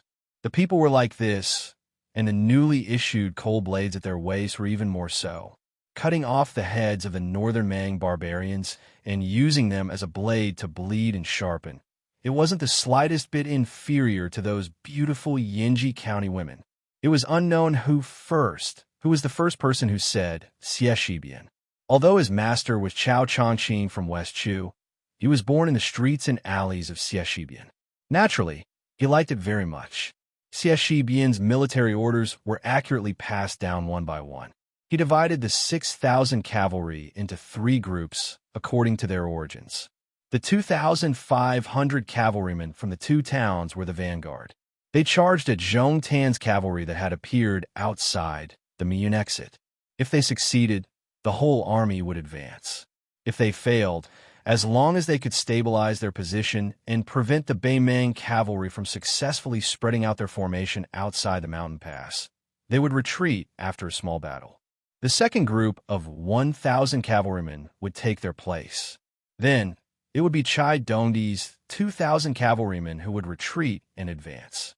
He personally led 500 long Xiang army elites to hold the line. Once the Beimang cavalry appeared, Xie Shibian would retreat.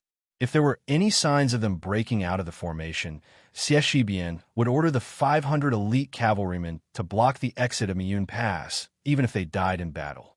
After parting ways with Chao Wei's 10,000 cavalry, the latter had already passed most of the crossbows and cavalry bows to Xie Shibian's cavalry. The best-case scenario would naturally be the elite cavalry of Zhongtan tribe, bringing up the rear, while the ordinary cavalry would be the first to charge out of Mount Miyun. However, Xie Shiban believed that the young man, who relied on the mouth of the bottle gourd and the corpses of Crouching Bao and Luanhe, two cities' northern Liang border army, to become Xia Jubo, would definitely not be this careless. Even if Zhongtan really did not live up to his name, Xie Shibian was even more confident that he would be able to take back the merit that he had missed out on. Xie Shibian and Zhongtan in the mountain pass gave the order at almost the same time. Then they said the exact same words: change horses, put on armor. After Chao Wei's 10,000 cavalrymen separated from Xie Shibian, they began a lightning-fast long-distance raid, without caring about the injuries of the war horses. They directly went around Miyun Mountain Pass. He wanted to charge in through an entrance near the west end of Miyun Mountain Pass, and then quickly rush east along the mountain pass. In the end, he would be between Zhongtan's cavalry and Lantou Mountain's monk soldiers. He wanted to see if Xie Shibian's 6,000 cavalrymen could defend the east gate. He wanted to wait until he could viciously stab Zhongtan's cavalry in the ass. Therefore, when Chao Wei parted with Xie Shibian, He half-jokingly said, "Surnamed Xia, I, General Chao, will definitely become a man like old Liang Wang Su Shao. In the end, this time, my head is tied to your belt. Please don't let me die young." Xie Shibian did not say any heroic words at that time. He only nodded. When Xie Shibian saw the short general galloping away, he raised his arm and gave him a thumbs up. He did not know what kind of unique meaning Chao Wei had, or what kind of strange rules the Bailiang Frontier Army had. 10,000 cavalrymen rushed forward with great momentum. Chao Wei's lips were cracked, and some blood seeped out. However, his face was full of smiles as he roared, "I want the Battle of Miyun Mountain Pass to be no less heroic than Lu Shengxiang's Battle of Luzhou in the snow and Chu Lushan's 1,000 cavalrymen opening Shu. Chao Wei can die, but I can't die a nameless death." Although Miyun Mountain Pass appeared to be narrowed, like a woman's slender waist, it was still able to allow more than 20 cavalrymen to rush out side by side. Previously, Xie Shibian could see several Beimang cavalrymen rushing back to the mountain pass to pass on military intelligence. The battle was about to start. However, Zhong Tan's cavalry rushed out faster and fiercer than expected. As a result, the 50 cavalry in front of the Phoenix Legion and Lin Yao Legion were scattered in an instant. Even though Northern Liang's light crossbows and cavalry archers already fired in unison, arrows scattering towards the exit like rain, quickly shooting down 20 to 30 Northern Mang barbarians. The Northern Mang cavalry's overall momentum didn't decrease. Xie Shibian immediately changed his strategy, immediately ordering the 500 long Xiang army soldiers to charge forward. There were not enough corpses on both sides, far from enough to form a natural barrier. Xie Shibian stopped his horse half a mile away from the mountain pass. Beside him were dozens of personal guards and 6 messengers. He was not a fierce general who charged into battle. When he personally wiped out Liang Chunqiu's old general, Yin Jinchuan, Xie Shibian also did not go up to kill the enemy. It was not that Xie Shibian did not have the courage to kill people in anger, but he knew that only a general who was alive to give out orders could lead an army to kill the enemy. Not only did Xie Shibian send those 500 elite cavalrymen to their deaths, he even gave a military order. If they fell off their horses and did not die, please do your best to kill the horses. Xie Shibian thought back to those resolute faces. After hearing this order, almost everyone's eyes were filled with pain. In the end, they all silently rode their horses away. After the 500 long Xiang elite cavalrymen rushed to the battlefield, Xie Shibian expressionlessly ordered the cavalry of the 2 towns to spread out in a semicircular formation. Once the 500 cavalry showed signs of retreating, or when there were only 50 cavalry left standing on the battlefield, they had to fire at Miyun Pass without distinguishing between friend and foe. The deputy generals of Lin Yao and Feng Xiang wanted to say something, but stopped. They gritted their teeth and accepted the order. Then, Xie Shibian had Lin Yao and Feng Xiang open up a path for 20 cavalrymen to charge forward side by side at the top of the fan. He had 1,000 young vagabond cavalrymen get ready, gathering all the spears in the army and distributing them to these young vagabond cavalrymen. He also picked out 600 people who were good at archery to form an army in front of the fan between the 2 towns. Xie Shibian sat on his horse and looked at the battlefield that could not be any narrower. It was a weird battlefield where both men and horses died. Although he could not see the situation within Miyun Mountain Pass, he could imagine the dense iron armor squeezing together like a swarm of locusts, like a nest of ants. If the Fu Shui room's report had a mistake, the monk soldiers of Lantua Mountain did not need to be reorganized. They would have gathered together with Zhong Tan's cavalry. If Chao Wei's cavalry did not advance quickly enough, or if they appeared on the battlefield, they were already at the end of their rope. If Xie Shibian could not defend this pass, as long as one of those was true, then the Battle of Liuzhou would be in a terrible state. At this moment, for some reason, Xie Shibian thought back to that young man who always seemed to smile warmly. The young man who personally suggested to him to walk around and see more things. Xie Shibian took in a deep breath and muttered to himself in a voice that only he could hear, "You left 500 seeds for to chew. How can I not repay you with my life?" From today onwards, there was no more General de Chu Xiaxibian, only the Beiliang Frontier Army Xiaxibian. Chapter 1819. Outside Beiliang Pass, there was the sound of horse hooves. It was like the sound of an old chick, endless, and had been ringing for 20 years. Inside the pass, there was the sound of reading. It was like the sound of an old phoenix. The sound of reading came from a new academy. In Liangzhou, there was a new White Horse Academy. Unlike the previous Green Deer Cave Academy, which was located in the mountains and forests, this academy was built in the downtown area of Liangzhou. Yao Baifeng, who had just returned from the capital, was the first head of the academy. Not only did the Qingliang Mountain Palace gift 6,000 scrolls, but the king of Beiliang, Su Fingyan, personally bestowed a plaque. Beiliang's Dao administrator Li Gongda, the new Liangzhou provincial governor Lu Dongjiang, and the Yuzhou provincial governor Huang Yan all personally gave books to the academy. For a time, the officials and nobles of Beiliang followed suit.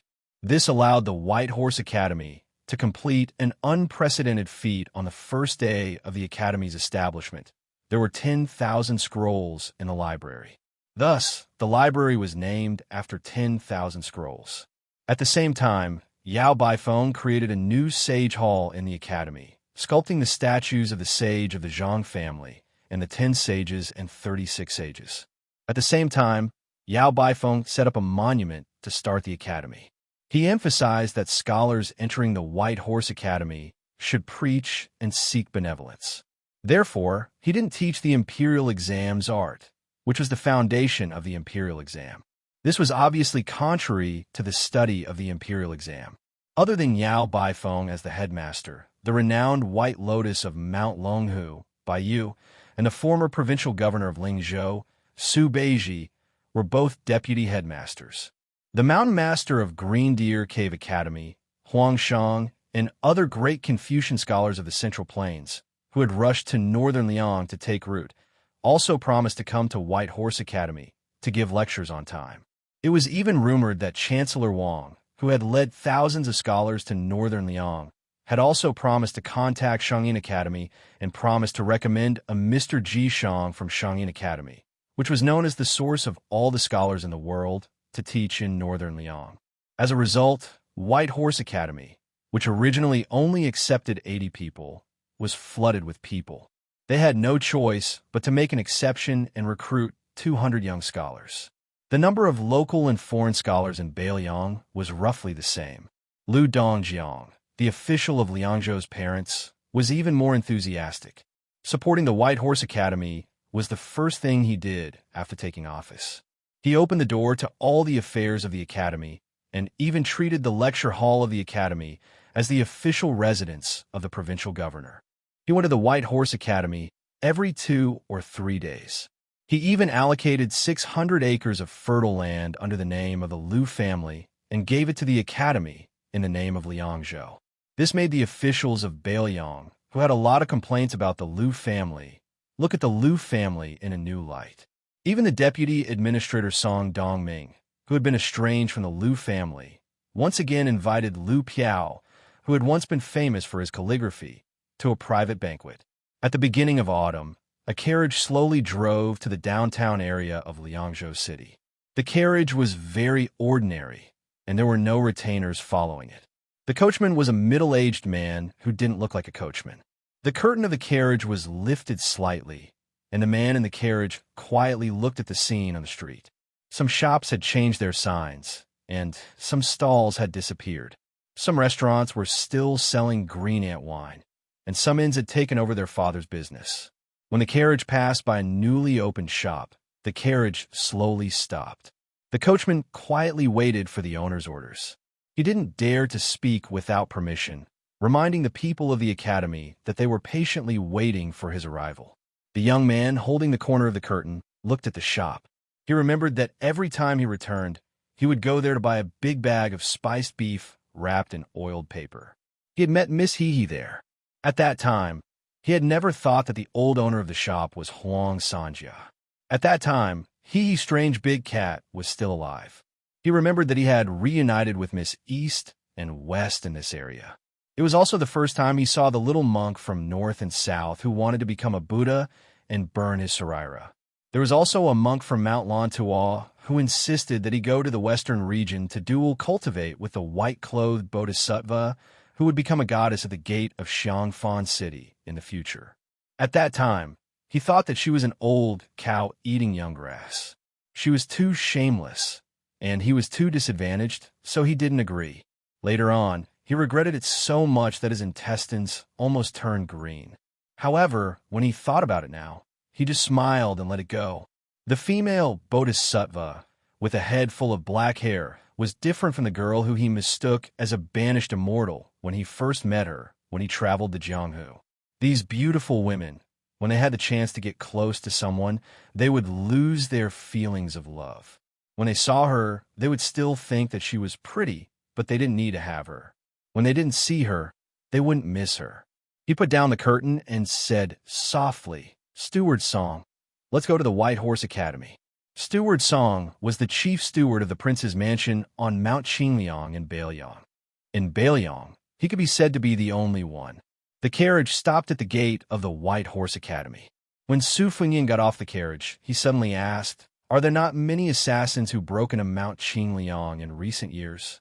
Song Yu stood respectfully beside the young lord. He bowed slightly and said calmly, "Your Highness, it's probably because those stupid Jianghu people have finally become enlightened. There hasn't been a single assassination in Mount Qingliang this year. It's very peaceful. Many people in the mansion are not used to it." Su Fengyin smiled and said, "It's indeed less fun to fish. By the way, it seems that there are also fewer wanderers who show up in public." Song Yu laughed softly and said, "It's too difficult for the Jianghu masters to show off their skills in front of your Highness." The White Horse Academy didn't mobilize a large force to welcome them. Su Fengyin stood on the street, looked up at the plaque of the White Horse Academy, and said with emotion, "I never thought that there would be a day when an academy would open in Liangzhou." Song Yu said, "It's all thanks to your Highness. Not everyone in the world is blind or has their heart stuffed with lard. Justice is in everyone's heart." Su Fengyin nodded solemnly. "Song Yu, your flattery skills haven't dropped at all these years. Compared to other people's flattery, it's always better to be honest." Song Yu, who had followed His Highness for as many years as Su Fengyin had been His Highness, smiled brightly. He seemed to remember the absurd times when he was at His Highness's beck and call. Song Yu's flattery skills hadn't decreased, and in recent years his temperament had improved even more. In addition, he was familiar with the temperament of this young lord, so he wasn't dissatisfied with the White Horse Academy's lack of activity. Naturally, he wouldn't do such a boring thing. Besides, he knew better than anyone that the leader of the Beiliang cavalry next to him had been very kind to the scholars in recent years. Otherwise, this White Horse Academy wouldn't be able to be established. There were not many rich and powerful vassals in the Liang dynasty, but there were quite a few of them, like the audacious Zhao Bing, the prince of Yanqi, or Zhao Yi, the prince of Guangling, who used to be at the height of his power, who could make those learned scholars gather together and teach in their territory.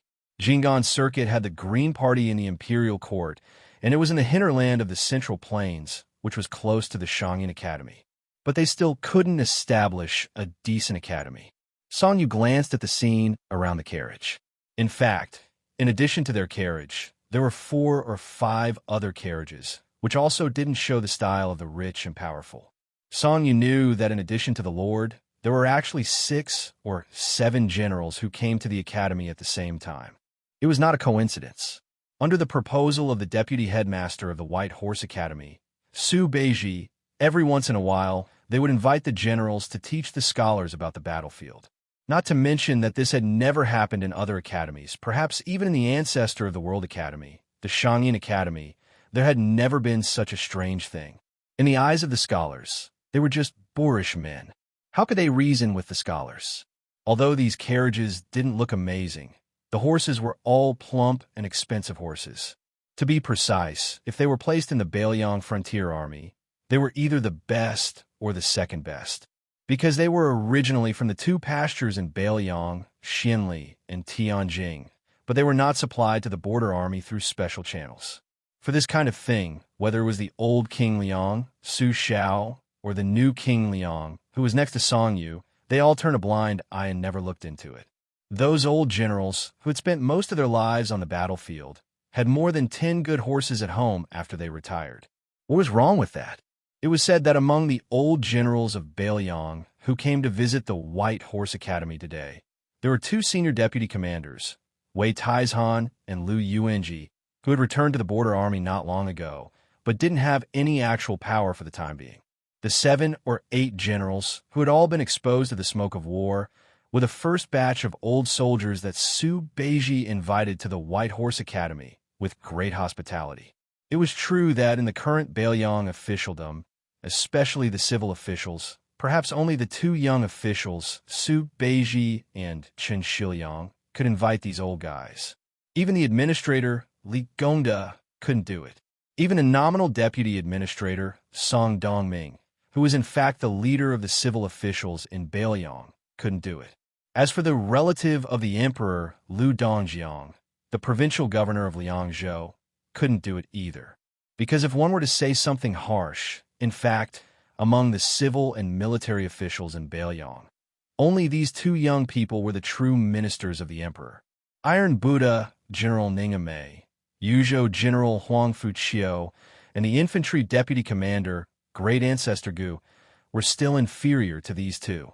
The backbone of the White Horse Academy was actually not the literary grandmaster of Liang, Yao Baifeng, but Su Beiji, who had successfully retired from the position of the provincial governor of Lingzhou. Song Yu, as the former steward of Wutong'an and now the chief steward of the entire Mount Qingliang, was of course the young lord's trusted aide. The most important thing was that Song Yu was still young, in his early 40s. If there were no accidents, he wouldn't have the opportunity to be a senior official of the Su family for 3 dynasties in the Beiliang. It was easy to imagine how important his position was. This had nothing to do with whether this man was an official or not. Even the gatekeeper of the prime minister was a 3rd-grade official, let alone the chief steward of the king's mansion. Therefore, Song Yu was very satisfied and grateful to the Su family. Song Yu slowed down slightly and followed Su Fengyin to the White Horse Academy. Chapter 1820. A young scholar in a green robe hurriedly walked out of the gate of the White Horse Academy. He looked around and was slightly stunned when he saw Su Fengyin and Song Yu. He was a scholar from Huainan who had recently studied at the academy. He was not one of the people who had followed Chancellor Wang to the grave. His ancestors were classmates with Yao Baifeng. They had studied together under Mr. Jingyuan in Shanghua County. Because of this, his grandfather asked this grandson to come to Liangzhou when he heard that Yao Baifeng was hosting the White Horse Academy again. Because of his honest and gentle personality and profound family knowledge, the old Yao Baifeng asked this young man to help him with some trivial matters. Today, when the group of Beiliang military leaders came to visit, it was mostly him who led people into the academy. The White Horse Academy also received the news from Mount Qingliang at the last minute that the Lord was coming. This was naturally a big deal for the young scholar. However, the attitude of Yao Baifeng and Su Beiji made him a little confused. They were indifferent and only told him to lead the way when he saw the Lord. However, the young scholar was inevitably troubled. He didn't know the young lord, but he soon felt relieved. Presumably, when a powerful lord of Liang came out, it would be amazing. To be honest, he was very curious about the legendary young lord and also somewhat admired him. There was a popular saying in the Central Plains, Southern Song Dynasty and Northern Su Dynasty. It was said that West Chu Song Yushu's splendid articles and Beiliang Su Fengyin's charm and bearing were both peerless in the world. It was quite like Southern Xie and Northern Li in the spring and autumn period. The young scholar looked at the man in a white robe with only one retinue. His intuition told him that the man in front of him was most likely Su Fengyin. However, how could such a simple person be the lord of Beiliang cavalry, who had successfully stirred up the general trend of the world? Su Fengyin went up the steps and saw a simple wooden frame at the door. A string of exquisite jade hooks was tied to the horizontal railing to hang the swords. Su Fengnian had once promised Mount Master Huangshang, when the Green Deer Cave Academy was first established, that no matter which martial artist of Bailiang wanted to enter the Bailiang Academy, no matter their official rank, they would have to take off their swords. At this time, there were 7 Bailiang swords hanging on the wooden frame. Battle swords with jade hooks hanging on the wooden frame. Su Fengnian walked in front of the wooden frame and looked at the battle swords. Most of them were old, and not a single one was the newest Su 6 swords. One of the battle swords had a severely worn scabbard. It could even be called a unique first-generation Su family sword. Even in Mount Qingliang, there was not a single first-generation Su sword. Even though Su Xiao had sent people to the Central Plains to buy such battle swords at a high price, there were still no results. This was because the first-generation Su swords were not forged in large quantities. There were no more than 7,000 of them. Secondly, the conditions at the time were harsh, and the forging process was very crude. This resulted in the battle swords not being of good quality. Many of them were damaged on the battlefield and could not withstand more than a few battles. At that time, Su Xiao had led his troops on expeditions everywhere and fought many bitter battles. He was even worse than a stray dog. He did not even know whether he could survive or not. He was used to the life of fighting. As for whether the sword was forged by himself or not, it really did not matter. It should be known that during the war, even Su Xiao himself had directly taken off the enemy's armor on the battlefield and put it on himself. When Su Xiao was alive, he only liked to brag to Su Fengnian about his great achievements. He said that he had won many battles and defeated many famous generals in the 8 kingdoms of spring and autumn. However, he never told Su Fengnian about how many hardships he had suffered in those years. He did not even mention a word about it. Many of these things were heard by Su Fengnian a long time later when he chatted with people like Chu Lushan and Yuan Zuozong. Sometimes, Su Fengnian would also think that if he had children in the future, he would also have the opportunity to wait for them to grow up slowly. Probably like Su Xiao, he would only tell them that their father had defeated many martial arts masters in his life, but would not tell them how many injuries and how much blood he had lost in those life and death battles. Father and son in the world were generally like this. I have never been a father, so I don't know the hardships of my father. When Su Fengnian slowly took off the sword at his waist, he turned to look at Song Yu and asked with a smile, "Steward Song, will your twins, who have just turned 10 years old, be tired of your nagging?" Hearing such a question out of the blue, Song Yu, who was extremely clever, was still a little unprepared.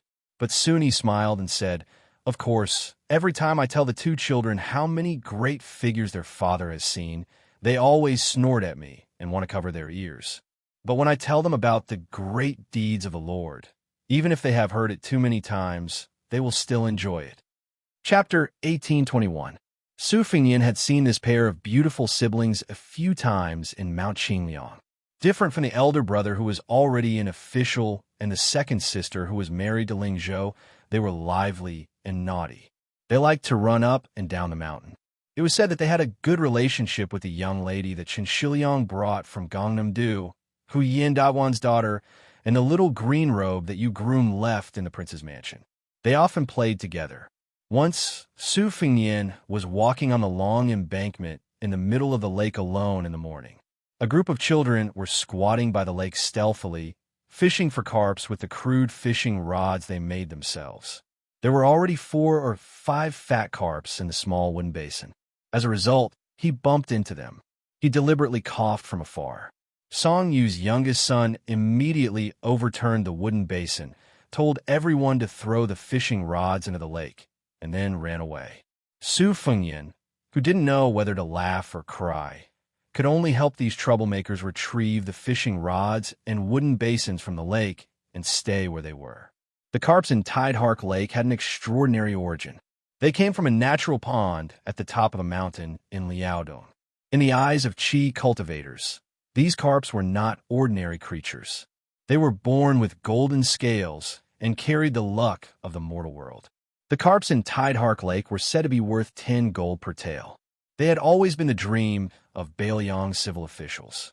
The generals who followed Su Xiao in the early years were all uncouth and had no interest in these things. Xianxia, who had not betrayed Bailiang and went to Great Peace City at that time, also disdained to ask for them. Only Li Gongda shamelessly asked Su Xiao for a few. Su Xiao waved his hand and said that he would catch as many as he could and bring them home. At that time, Li Gongda, who was already the military governor of Feng Province, really went to catch them himself. In the end, he caught 7 or 8 carps and brought them back to his own pond. It was said that the pond already had 100 carps. Of course, Su Fengyin and Li Hanlin both knew that Li Gongda would smile from ear to ear every time he looked at the pond, not because he liked those carps, but because those carps were all living silver. When a young scholar heard this conversation, he was shocked. He couldn't believe that the young man in front of him was really the king of Bailiang. He was the one who led the Bailiang cavalry to block the million-strong army of Beimei. After Su Fengyin removed the cold saber from his waist, he gently hung it on a jade hook at the edge of the shelf on the left. It was unknown whether it was a coincidence or not, but in this way, all 6 generations of the Su family's war sabers were gathered. The young scholar was a little frightened. He quickly bowed and said, "Dai Yuanjia of Fengtang County greets the king." Su Fengyin said, in surprise, "Fengtang County of Ji Province? Who is Mr. Jiaoan to you? Are you the distant grandson of the Dai family?" Dai Yuanjia was even more surprised. He hadn't expected that a grand vassal king would have heard of his grandfather. Their Dai family had once been a wealthy and influential family of the old northern Han. For the past 300 years, the family's descendants have been ranked according to the 8 characters: indifferent and clear aspiration, tranquil and distant. When it came to Dai Yuanjia's generation, it just happened to be the distant character. However, the Dai family was the same as many other wealthy families of the spring and autumn period. Following the conclusion of that unjust battle, the Dai family had fallen into decline.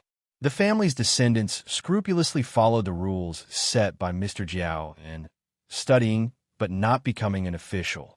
The Dai family's library, the 800 Iron Sword Library, was one of the 6 great libraries of the spring and autumn period. In particular, it collected over 100 types of rare books, as well as innumerable copies and copies. After the old northern Han was destroyed by Su Zhao's troops, the Dai family's library, which had always been open to outsiders, was no longer open to the public. Even the family's descendants couldn't rashly enter the library to read. This well-learned young scholar raised his head and replied with a stern expression, "It is my ancestor." Su Fengyin's expression was somewhat awkward. Half of the Tide Listening Pavilion's rare books were extorted from the 800 Iron Sword Library by our Su family. If you have come to Bailiang to ask for those books, I will have someone organize them and do my best to return them to you. This was the first time Dai Yuanjia had heard of this secret. His grandfather had never mentioned this matter to him.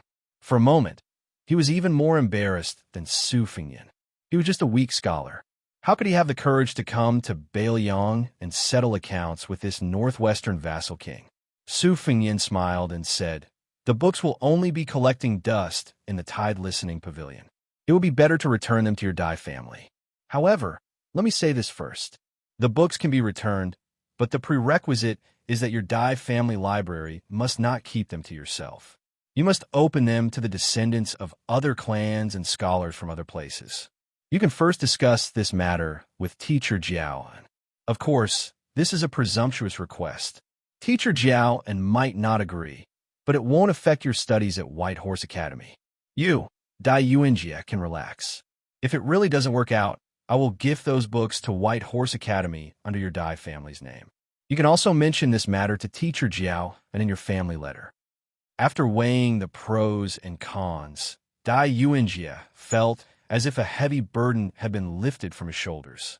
He bowed once more and said with great admiration, "Your Highness is magnanimous." Su Fengyin couldn't help but laugh. He held back some of the words he was about to say. In truth, Su Xiao had relied on knives to borrow the books back then. It was only because the Su family still had hundreds of thousands of knives that the matter of returning the books had become so voluminous. In truth, the Su family was in the wrong in this matter. It was just that Su Fengyin didn't want to talk about this with a descendant of the Dai family. No matter how good a book was, if no one read it, It might seem valuable, but it was actually the least valuable. However, Su Fengyan had also heard many strange words from Huang Longshi from Miss He. This Huang Xianxia had said that the scholars of the future would be too relaxed about studying. They would instead pay less attention to the painstaking efforts of the predecessors. As a result, there would be the helpless sigh of the ancients have already explained everything. Su Fengyan followed the young scholar into White Horse Academy. The young scholar glanced back for no reason. That wooden frame. After the spring and autumn period. The 6 knives of the Su family. Arranged here. Chapter 1822. The White Horse Academy was built according to the old system of having a lecture hall in the middle and a study hall on the left and right. The 300 scholars lived in the 60 study halls on the east and west sides. There were only 19 teachers teaching in the academy all year round, including Yao Baifeng and Su Beiji. The vice-headmaster Baiyu still needed to take charge of the official affairs on Mount Qingliang. However, the academy planned to invite more than 20 temporary lecturers this autumn and winter. There was a long list of names, enough to be described as a spectacular lineup.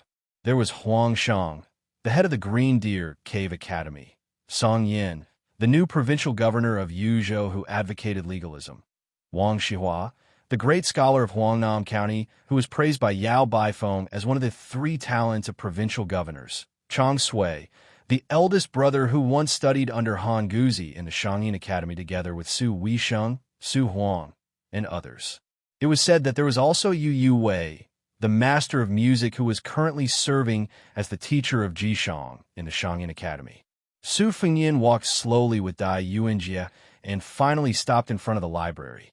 Yao Baifeng, Lu Yuanji, and Wei Taizhan, these meritorious old generals sat together to bask in the sun, while Su Beiji led a group of young scholars of the academy to bask in the sun. Yao Baifeng, who had stepped down from the position of chancellor of the Imperial College, looked hale and hearty, unlike the rumors of Liang Imperial Court, who had resigned due to illness. In fact, even Su Fengyan didn't know why Yao Baifeng would take the initiative to leave Graydon City, and why he didn't spend the rest of his life in the capital, but instead returned to Beiliang. It should be known that the Yao Family Academy was reputed to be able to compete with the entire Imperial College. Although this was an exaggeration, no one doubted Yao Baifeng's lofty reputation in the literary circles of Liang. In fact, in the past few years in Graydon City, Yao Baifeng was almost the only one who was willing to speak up for Beiliang's military and political affairs in the imperial court. Su Fengyan believed that if he hadn't disobeyed the emperor of the Zhao family, then with Yao Baifeng's reputation and knowledge, he would have long been able to rise to the center of power in Liang, standing shoulder to shoulder with Huan Wen, Zhao Yuling, and Yin Maochun, instead of staying in the imperial college that had a clear reputation but no real power. Moreover, after Yao Baifeng had followed Yin Jieshi into the capital to become an official, many of the Yao family's younger generation followed suit. Now that Yao Baifeng had chosen to enter the White Horse Academy in Beiliang, even Su Fengyan felt a little worried for the old man. So much so that when he was discussing matters with Song Dongming on Mount Qingliang, Su Fengyan suggested that Yao Baifeng could only be a lecturer and not be the dean, in order to help the old man reduce the rumors in the Liang imperial court. As the prime minister chosen by Yuan Bunshi in the past, Song Dongming, who was well aware of the deep and shallow waters of Liang's officialdom, also supported this idea. However, in the end, Yao Baifeng still tactfully refused. He jokingly said, "I'm not young. I'd rather be the head of a chicken than the tail of a phoenix." He insisted on personally becoming the head of the academy. Mount Qingliang, or rather, Su Fengyan, couldn't dissuade this venerable scholar, and could only let Yao Baifeng take charge of the White Horse Academy. Seeing Su Fengyan's arrival, Lu Yuanji and Wei Taizhan, the 2 deputy commanders of the Beiliang frontier army in the early years, did not dare to take advantage of their seniority and immediately stood up to welcome him. This was especially so for Lu Yuanji, who was unaware of the fact that the younger generation of his family had run amok in the countryside. On the eve of Su Fengyan's succession, Lu Yuanji had been scolded by his former colleague, Lin Dofeng, to the nose. Fuming with anger, Lu Yuanji rushed back to his mansion, and the first thing he did was to summon all of his unfilial descendants, who were all respectful in front of him, to the ancestral hall. With an attitude that showed that he was not afraid to kill the wrong person, he made all of the younger generation of the Lu family kneel on the ground and personally whipped each of them 100 times with a leather whip. 7 or 8 people fainted on the spot, dripping with blood. The women of the Lu family outside the ancestral hall were so scared that they did not even dare to cry out loud. When 3 of the 7 stewards of the Tianfu were beaten to death, the study companions of the younger generation of the Lu family all packed up and left. From then on, the Lu family became very strict. Lu Yuanji even closed his door and refused to see any guests. It was not until the commander of the left cavalry, He Zhong, suddenly sent word to him that he and his old men were to return to the frontier army that Lu Yuanji finally showed his face. Otherwise, this old general probably did not plan to have any dealings with his former comrades in this lifetime. These generals of Beiliang, who had experienced the wars of the spring and autumn period, had made great contributions, were unruly and difficult to tame, and refused to be restrained. This was naturally the truth. However, there was one thing that was different from many of the founding heroes of Liang, and that was they harbored an indescribable and deep-rooted complex toward the Su family, or rather, toward Su Shao.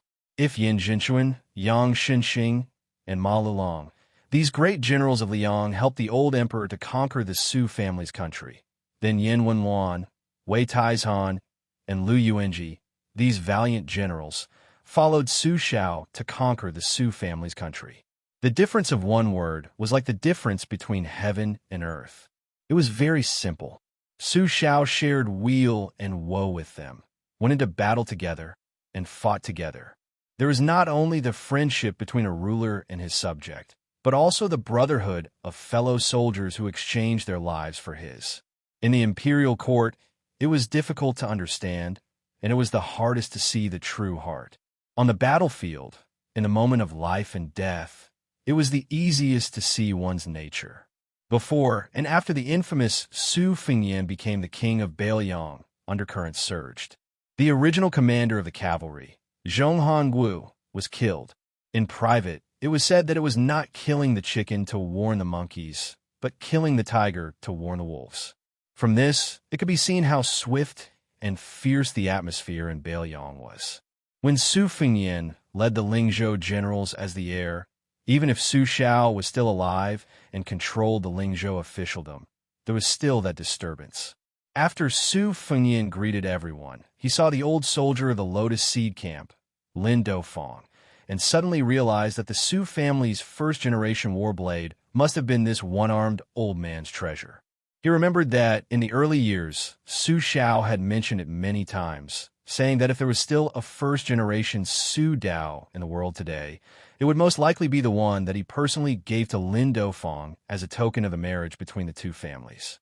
However, later on, Lin Dofang did not have any children.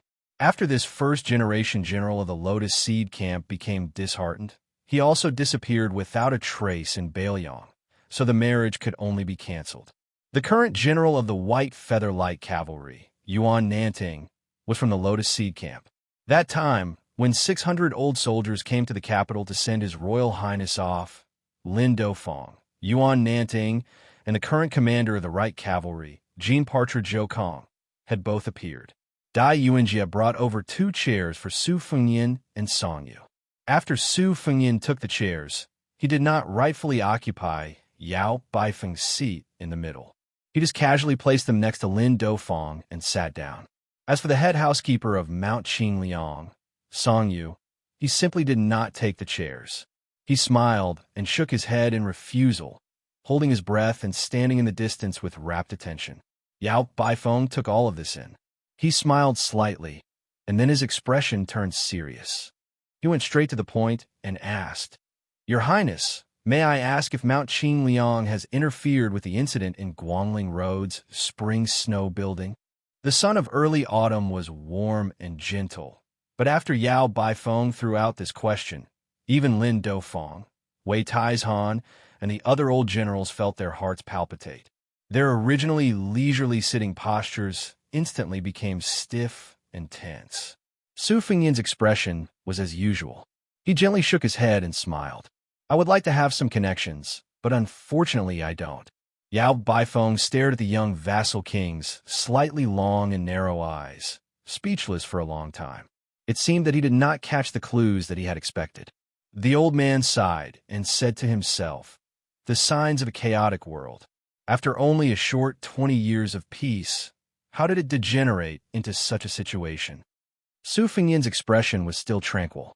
He asked with a slight smile, does Mr. Yao think that other than the Mang border, where the smoke of war is rising everywhere, even the Central Plains is in turmoil and chaos? Yao Baifeng was stunned, and then he smiled bitterly. Your Highness, there is no need to be so sarcastic.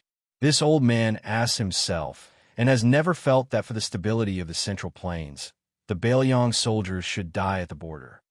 Chapter 1823. Su Fengyan pondered for a moment, then slowly said, today's chaos in the Central Plains is hard for the imperial court to absolve itself from the blame. Liang removing the feudal vassals and suppressing the power of the local generals are two things in the right direction, but the specific methods used are too cruel.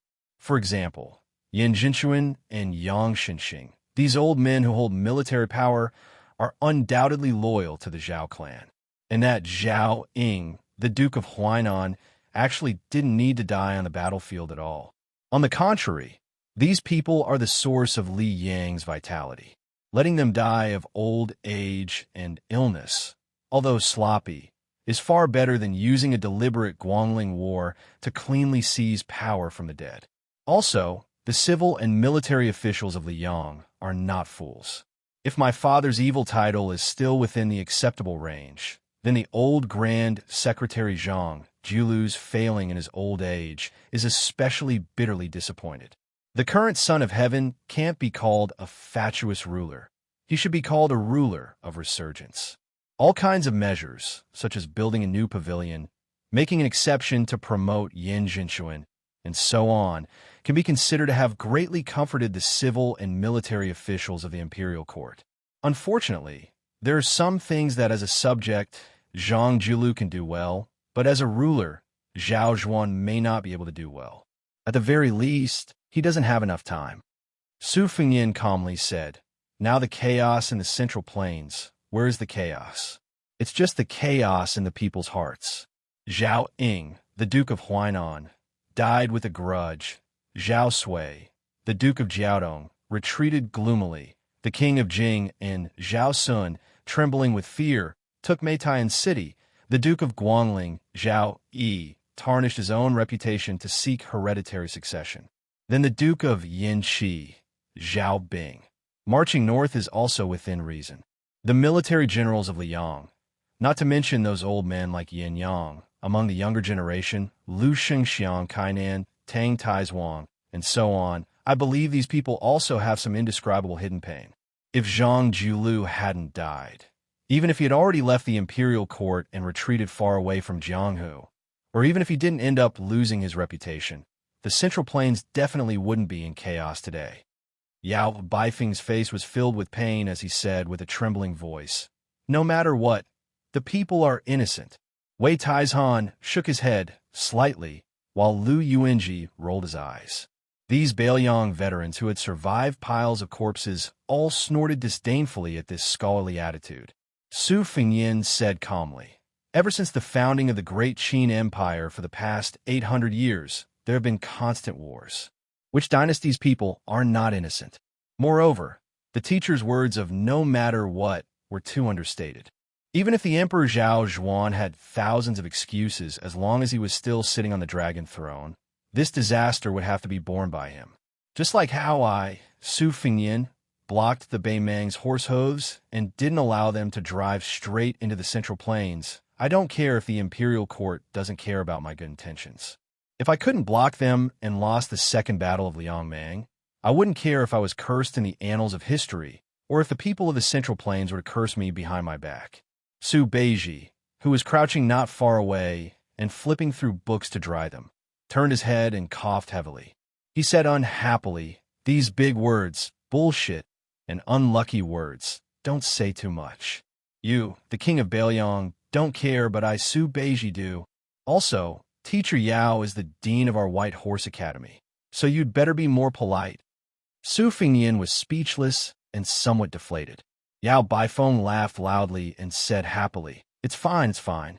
Today, your Highness is willing to say these unpleasant words. This old man whose neck is buried in the yellow earth is very happy, very happy. Lu Yuanji chuckled and said, of course, our prince is a true Bailiang man, an honest man. He's never said the bullshit bureaucratic words of the Liang imperial court. Lin Dofang laughed and scolded. Your Highness's ancestral home is Jianzhou of Liaodong. Moreover, you weren't born in Bailiang. You, Lu Laosan, have flattered countless times in your life, but you've never been able to show your face. Lu Yuanji wasn't afraid of the heavens or the earth, and he respected and didn't fear General Su Xiao. He was only afraid of Lin Dofang, his old brother who had gone through fire and water with him.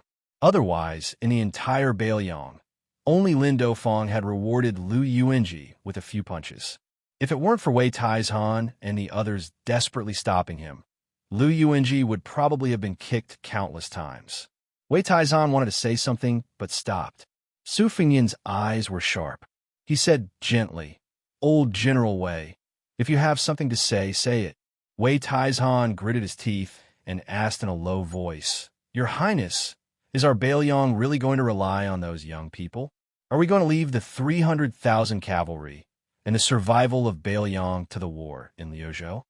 This time, it was Yao Baifeng's turn to cough. He secretly threw a glance at Su Beiji. After all, the scholars of the academy who were drying books nearby were all crooks and honest folk. They had to be careful when dealing with matters of the border. Su Fingyan waved his hand and smiled. It's fine. Talking about this now won't reveal military matters. Su Fingyan looked straight at Wei Taizhan. Before Xie Shibian left for Liuzhou, he asked me a question in private. Do you hope that the 300,000 cavalry of Bailiang will all die in battle outside the pass, and then wait with a clear conscience and regret for the fall of Bailiangs for prefectures? Or should I take a gamble? Maybe I'll bear the infamy of 1,000 years and be scolded as a border protector who doesn't understand military affairs but is greedy for merit and advance rashly, and be regarded as a classic example of an armchair strategist by the historians of the later generations, fighting for a chance of survival for northern Liang? The group of old generals fell into deep thought. Lin Dufang was the first to come back to his senses. With a serious expression, he said, If your Highness says so, then I didn't come here in vain. When I go back, I'll drink 2 pounds of green ant wine. I'll put aside my stomach full of curses for now. If I lose, I'll go to Mount Qingliang's steel forest and point at that tombstone. I'll pick up the things in my stomach and curse again.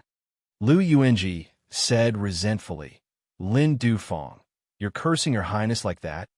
Lin Dufang said fiercely, since you're the king of Bailiang, and you have the world's strongest elite troops, then it's natural for you to win a great battle. In the past, the general even conquered half of the Central Plains. Why can't your Highness stop the Baimang barbarians now? Yao Baifeng's face was filled with disbelief. Was there such a logic in the world? Su Beiji gloated. Old General Lin's words are sincere. Wei Taizhan, who had the most peaceful temperament, hurriedly tried to smooth things over. Old Lin, we haven't even drunk yet. Why are you already talking about drunken talk? Your Highness, don't lower yourself to the same level as this stubborn bull. Old Lin has a sharp tongue, but a soft heart. In fact, among us old fellows, when we're not in front of your Highness, he's the one who protects your Highness the most. Lin Dufang, who was exposed, glared at Wei Taizhan. Su Fingyan narrowed his eyes and smiled sincerely. He joked, Old General Wei, I know. After all, old General Lin almost became my father-in-law. It would be strange if he doesn't side with me. Lu Yuanji said, Your Highness is so handsome. Look at old Lin's ugly appearance. Even if he has a daughter, she's definitely not good enough for your Highness. Lin Dofang, who had long been accustomed to punching and kicking Lu Yuanji in his military life, almost wanted to kick Lu Laosan, who had nothing good to say. However, the young lord and Yao Baifeng were present, so he managed to hold himself back. Su Fengyin suddenly said softly, "Mr. Yao, I have a suggestion. Can the White Horse Academy arrange for some scholars to go to the private schools in the villages outside Liangzhou City regularly to give lectures to the poor children? The content of the lectures doesn't need to be too detailed. First, it won't delay the scholar's studies in the academy. Second, the children won't understand the profound content. Because I hope that the future scholars in Beiliang can understand the local customs of the Central Plains as early as possible. I hope that they will know that there are many strange things in the world outside their hometown of Beiliang. I hope that they will have the ambition to read thousands of books and travel thousands of miles. Therefore, the scholars of the academy can give lectures at will. Even if it's just casually telling the children about the local food of the Central Plains, it will be fine." Su Fengyin was silent for a moment and said tentatively, "Maybe it's a little overkill. If the scholars of the academy are not willing to do it, I can give the Tide Listening Pavilion's collection of books as a reward for the lectures." As soon as the words came out, Yao Baifeng was in a daze and didn't say anything for a long time. In the open space in front of the library, the young scholars helping to dry the books in the autumn sunshine might not be able to hear the content of the conversation, but everyone could see the scene.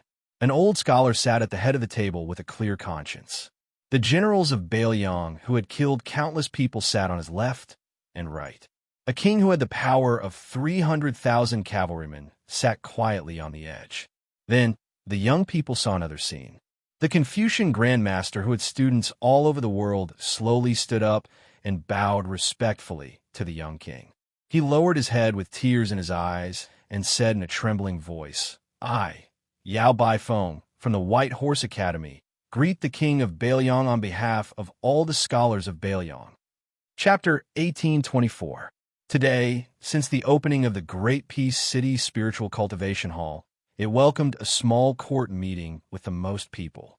Head of the Secretariat Qianglong, Assistant Minister of the Secretariat Zhao Yuling, Assistant Minister of the Secretariat Huan Wan, Assistant Minister of the Minxiao Province Huan Wan, Assistant Minister of the Left Scattered Cavalry Chen Wang, Minister of the Ministry of Personnel Yin Maochan, Minister of the Ministry of War and General of the Southern Expedition Wu Zhongshuan, Grand Secretary of the Hall of Wuying Wenshuren, Grand Secretary of the Cavern Pavilion Yin Jieshi Commandery, Prince of Changshan Zhao Yang, Duke of Yin Country Gao Shizhi, Marquis of Huayang Song Downing, Assistant Minister of the Ministry of War Tang Tais Wang, Assistant Minister of the Ministry of Rights Jean Lanting, and so on.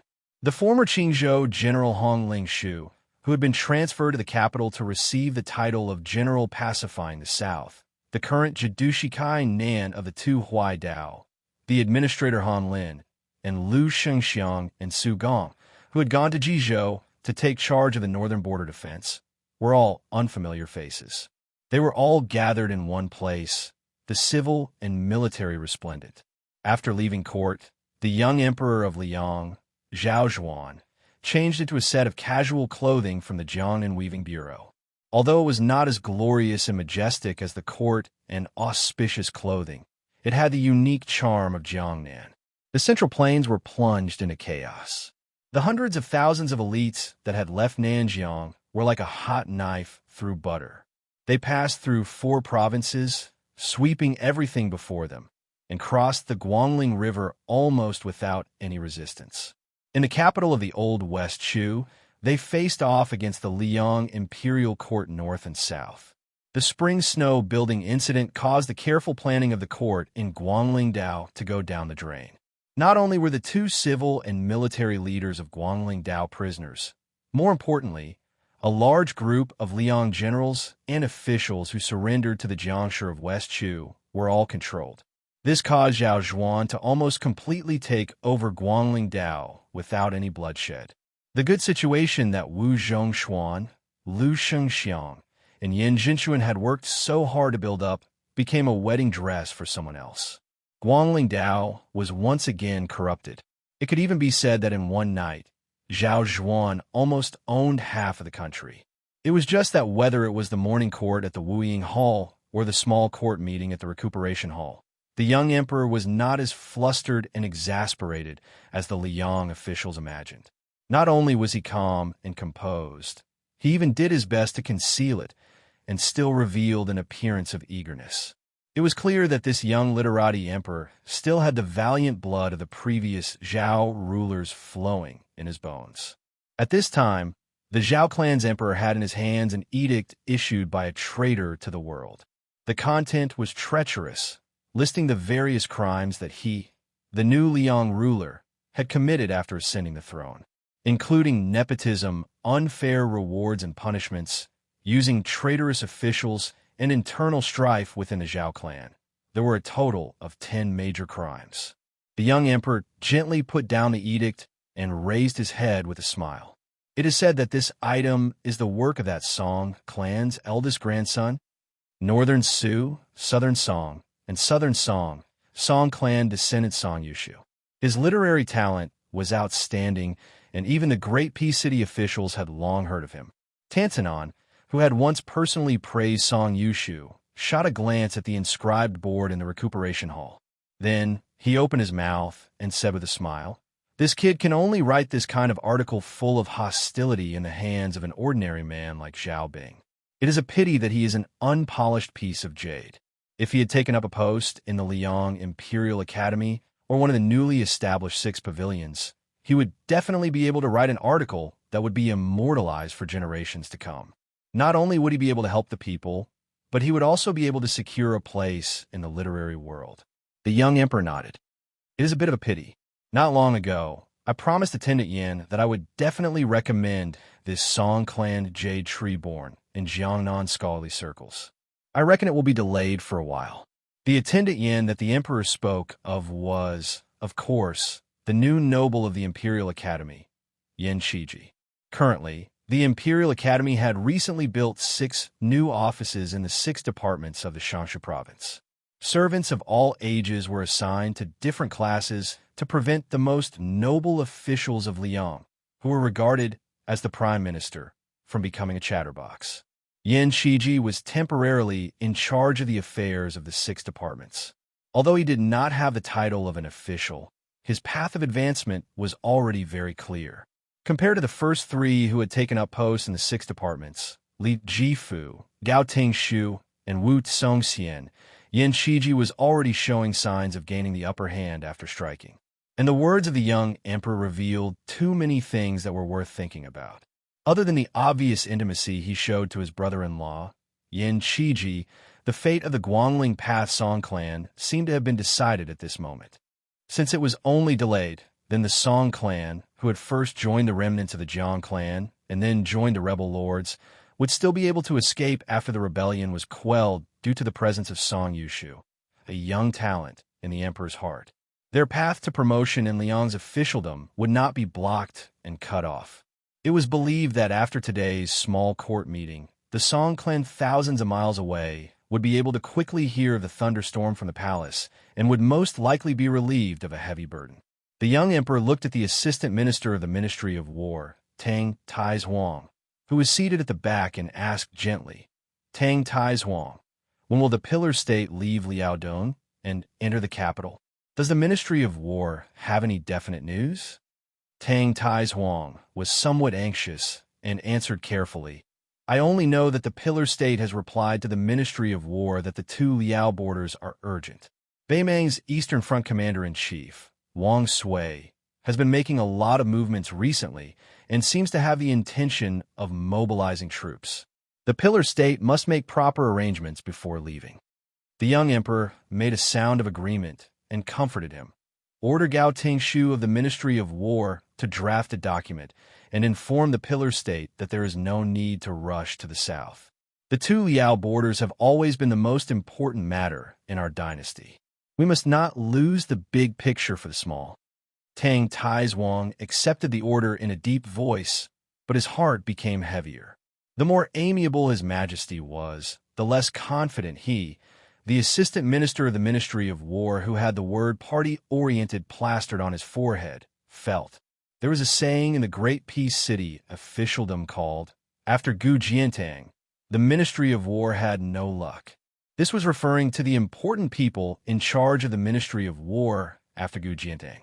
Almost none of them had a smooth career.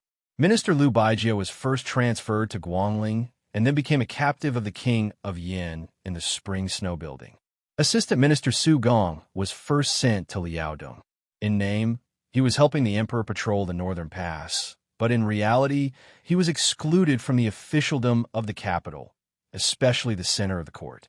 Liu Xianxia had led the southern expedition as an assistant minister, but from start to finish, he had very little military service.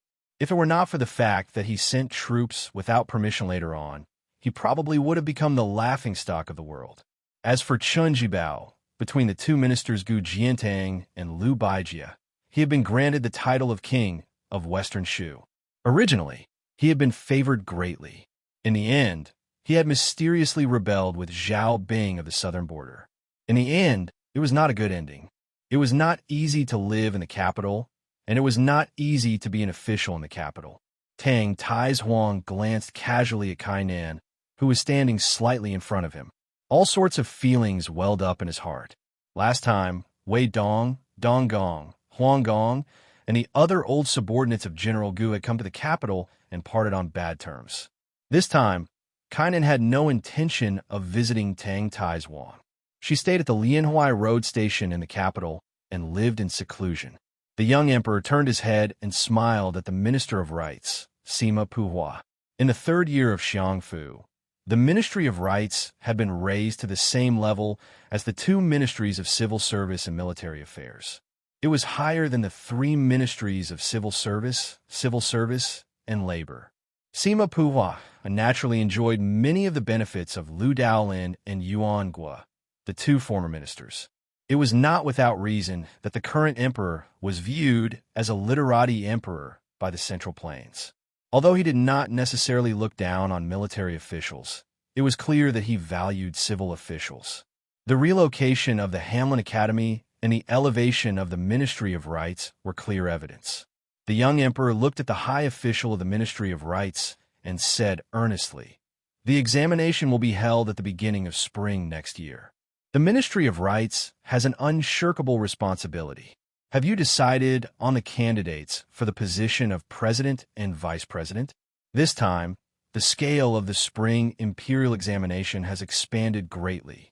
The number of scholars is unprecedentedly large. Minister Sima, you still need to provide a detailed constitution as soon as possible.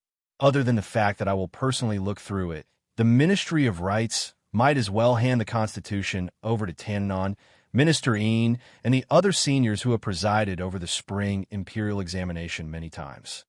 The old man, who was probably the most hopeless among all the ministers of the Ministry of Rights in Liang, said in fear and trepidation, "Your Majesty, the spring imperial examination that is held once every 3 years is related to the continuation of our dynasty's cultural heritage. Although I have been the Ministry of Rights for many years, I have never had the experience of presiding over the spring imperial examination. Moreover, in terms of experience, I admit that I am far inferior to Tannon and Minister Yin in terms of familiarity with the operation of the spring imperial examination. In terms of knowledge, I am even inferior to the head of the Hall of Governmental Affairs and Grand Secretary 1. In terms of ability, I am also inferior to Chun Xiaobao and Minister Yin, who are young talents in their prime. Your Majesty, I do not know how to choose the president and vice president together with my colleagues in the Ministry of Rights. It is not that Liang is a talented person, but it is just like hanging a large bead curtain at the door of a small house. It is a dazzling lineup that is truly too much for the eyes to take in. I do not know how to choose. Therefore, I dare to say that Your Majesty has personally selected the candidates for the spring imperial examination." Tantanon listened to the heartfelt words of the Minister of Rights behind him. He could not help but turn his head and look over, giving him a thumbs up. This flattery had flattered many people in an instant. Chapter 1825. In response to Tannon's gesture, Sima Puhua smiled foolishly. His eyes were sincere and impeccable. The young emperor gathered his sleeves and smiled slightly. "I will not add to the matter of the candidates for the spring examination. It will still be decided by the Ministry of Rights. If you have a headache, Minister Sima can communicate more with Tantanon when you return. However, in my opinion, apart from the fact that the chief examiner for the examination needs to be of virtue and prestige, we can make an exception for the specific candidates responsible for marking the examination papers. There is no need to pay attention to seniority. The Ministry of Rights, the Hanlon Academy, and the Imperial College can each choose a few young people to take up the posts. Sima Puhua, whose face was full of admiration, quickly bowed and said, "Your Majesty is wise." The young emperor turned his gaze and with great difficulty found Hong Lingshu, who seemed out of place in this small court. After all, Hong Lingshu was an official who had just entered the capital from a local area. Hong Lingshu was also one of the leaders of the Green Party. The Green Party had many ups and downs during the reign of Yonghui, especially after Liu Feiqi of the Pillar of Xianxia chose to marry into the Su family of Beiliang. The Liu family moved to the northwest, causing all the officials in Qingzhou to feel insecure. Fortunately, not long ago, old assistant minister Wen Tai had been promoted from an external post to the Jinggan Dao administrator. Only then did the people calm down. However, this was Hong Lingshu's first time in the capital, and he was not accustomed to the crouching tigers and hidden dragons in the capital. The young emperor's voice grew softer and softer as he said slowly, "Has General Hong's residence in Taiyan City been renovated?" Hong Lingshu, who had originally thought that he was just accompanying the crown prince in his studies, was overwhelmed by the favor. "Your Majesty, the residence that the Ministry of War and the Ministry of Revenue helped to arrange is excellent. I did not need to make any changes at all. The family members who came with me were full of praise. Your Majesty's kindness is vast and mighty. I am moved to tears." The young emperor smiled. Assistant Minister Tang put in a lot of thought into this matter. If you want to thank someone, thank him. Hearing this, Hong Lingshu immediately cupped his fists in thanks to Tang Taizhuang beside him. The latter only cupped his fists in return and did not speak politely. The former was relatively simple and fast, but there was a big bottleneck between the assistant minister and assistant minister. The latter emphasized being down-to-earth and slow, but as long as one became one of the three generals of Pingzhen, his future would be assured. As long as he could hold on, he would be able to take advantage of the situation and move up step by step. On the other hand, the assistant minister of the Ministry of War still had to go to the local area to take up the position of deputy judici. In the end, they would have to fight for the position of Minister of War based on their own abilities. Both methods had their advantages and disadvantages. However, for Hong Lingshu to be directly promoted from a general of a province to a general of Pingzhen was not a very reasonable promotion. It was reasonable because the imperial court needed to use the Green Party in the hinterland of the Central Plains to pacify the people when thousands of scholars from the Central Plains were rushing to Beiliang. Wen Tai, who left the capital, and Hong Lingshu, who entered the capital, were like this. Although Hong Lingshu was a proper outsider, he was not optimistic about the prospects of the left assistant minister of the Ministry of War, Tang Taizhuang. On the one hand, Wu Zhongshuan appeared out of nowhere. On the other hand, Tang Tieshuan's faction was too strong. Hong Lingshu's identity as the Green Party could sometimes help balance the imperial court. However, Assistant Minister Tang's identity as a general of the Gu Party meant that as long as the pillar of state Gu Jianeng was alive, Tang Taizhuang would not be able to reach the top of the imperial court. The imperial court could tolerate a pillar of state who led the military of two Liao provinces to live under the same roof as a General Tang who led the iron cavalry of Liaodong. However, they would never allow a Minister of State Tang to work together with General Gu.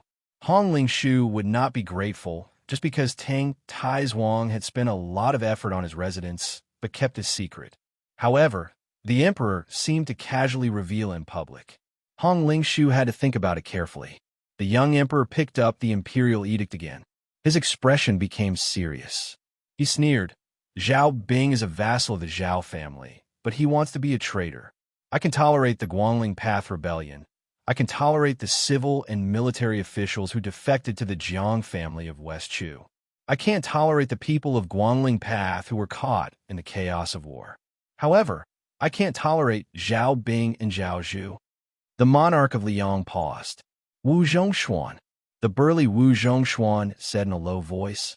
I'm here, the young emperor said expressionlessly. Minister Wu, please explain the situation of Guangling Path to my beloved officials. Wu Zhongshuan said slowly. Currently, the traitor Zhao Bing has a total of 110,000 troops stationed in the north of Guangling Path. In the following half a year, there will be at least 40,000 Nanjiang barbarians entering the north of Guangling River. The traitor Qin Bao, excluding the 20,000 Shu troops, will have 30,000 Shu troops rushing to Guangling Path. In addition to the original Jinan General Song Li and the original Jizhou General Yuan Tingshan, as well as the newly absorbed remnants of the West Shu rebels, by the end of the fourth year of Xiangfu, the number of rebels will reach 260,000. Currently, the imperial court only has 120,000 soldiers guarding Guangling Path. Although the rebellion of the two kings had already made Great Peace City feel uneasy, when Wu Zhongshuan directly stated the number of troops on both sides, even when Shorin, an important official in the central government, felt fear. Furthermore, the older officials all knew the ability of the Yin King Zhao Bing. He was a martial artist who had once fought side by side with a certain cripple Rintu. There was also another matter that was understood. Beside the Yin King Zhao Bing stood a Chun Jibao, a white-robed war saint who controlled all the soldiers of West Shu. Changshan Commandery Prince Zhao Yang, Yin Country Duke Gao Shiji, and Huaiyang Marquis Song Downing. These three martial artists who had also experienced the fires of war in the spring and autumn period were all worried. Zhao Yang was one of the top 10 generals in the spring and autumn period. The more so, the more the old man understood the danger of Guangling Path. Qianglong suddenly opened his mouth and said, General Gu is leading an elite force south to quell the rebellion, but it is not necessary to immediately enter the battlefield. The imperial court is training soldiers at this time. At present, the heart of the army is not with the imperial court, but with the rebel army. Fortunately, the hearts of the people are with the imperial court and not with Zhao Bing and Chen Jibao. Back then, Su Zhao's situation was even better, but he still didn't rule by drawing a river. He was unwilling and unable to do so. Now, it's only 20 years later, not 200 years later. The ambitious Zhao and Chun vassal kings are just continuing the game of chess that has already been decided 20 years ago, as long as... At this point, the head of the secretariat suddenly fell silent. Tantanon continued. As long as the Bailiang cavalry does not rebel and continue to hold back the pace of Bei Meng's invasion to the south, allowing Gu Jiantang to have time to go south to quell the rebellion, the Zhao and Chun kings will be short-lived. For some reason, this as long as caused many of the nobles and officials in the Cultivation Divine Hall to feel a strange meaning. If Bailiang was not willing to fight to the death with Bei Meng and abandoned the northwest, retreated 1,000 li south, and then conspired with the Yin King Zhao Bing on the Central Plains? What would the imperial court do? It should be known that after when Tai and Ma Zhongxian, the Jidushi and administrator, arrived at Jinggan Road, the matter of the grain entering the cold, as expected, was bumpy and slow. Who would have thought that 20 years of peace and prosperity would be turned upside down overnight? It turned out, unknowingly, the length of the Liang kingdom was once again tied to a person surnamed Su. This truth made most of the people in the Cultivation Divine Hall feel extremely humiliated. For example, the head of the 12 scholars when Shorin, the imperial relative Yin Jieshi, the assistant minister of the Ministry of Rites Jean Lanting, and others. There was an extremely vulgar saying in the countryside of Liang, without butcher Zhang, could it be that you can't eat pork? Now it seemed that it was really possible. Without butcher Su to help kill people, the official status may not be stable.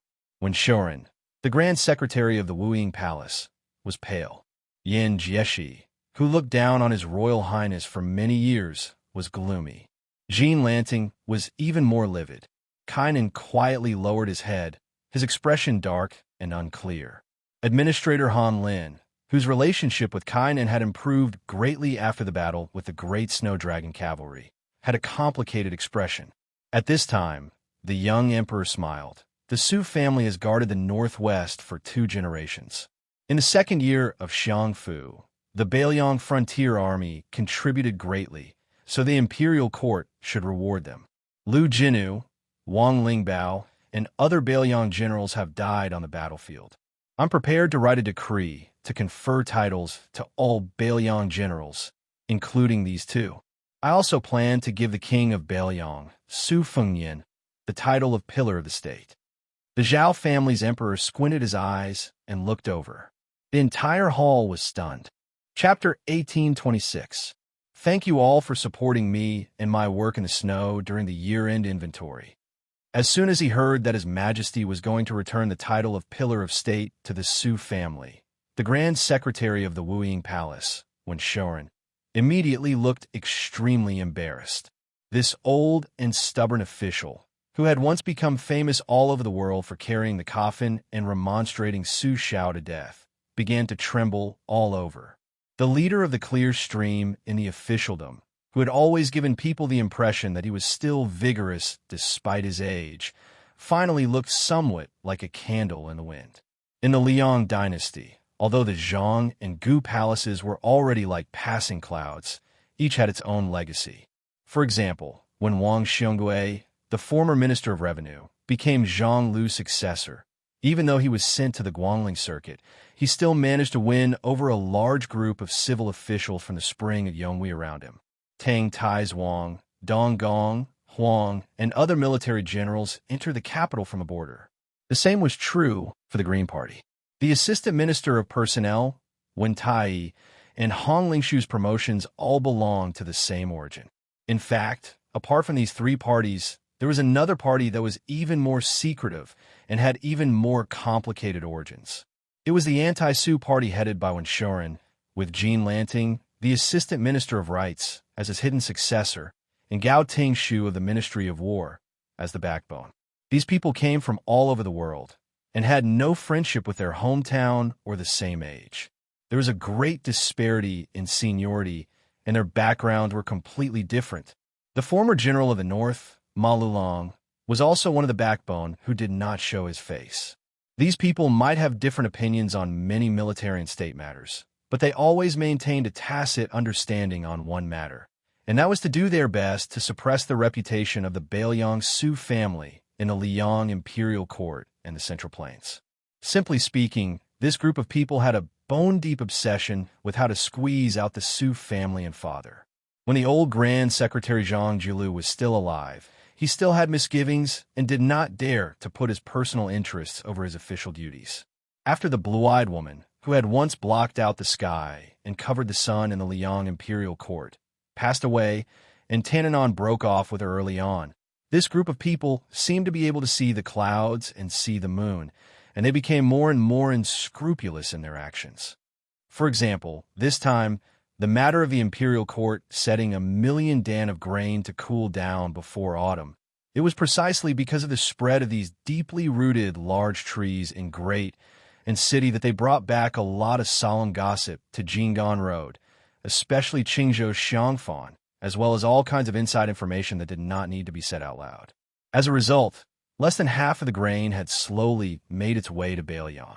As for when it would arrive at the granary in Lingzhou, the grain officials who had rested on the grain transport for 20 years naturally had all kinds of skilled excuses to deal with the imperial court's Ministry of Revenue.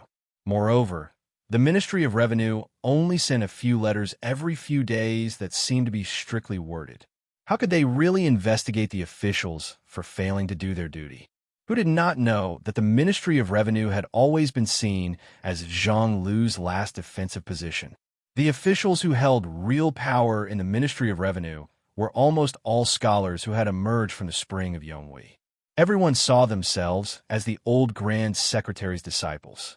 When the former minister Wang Xiongui was in the capital, even though he was not very close to the famous Wen Shoren, Wang Xiongui had always had a bad impression of the northwest border. In addition, his son Wang Yuling had formed a deep grudge with the new prince of Liang, Su Fengyan.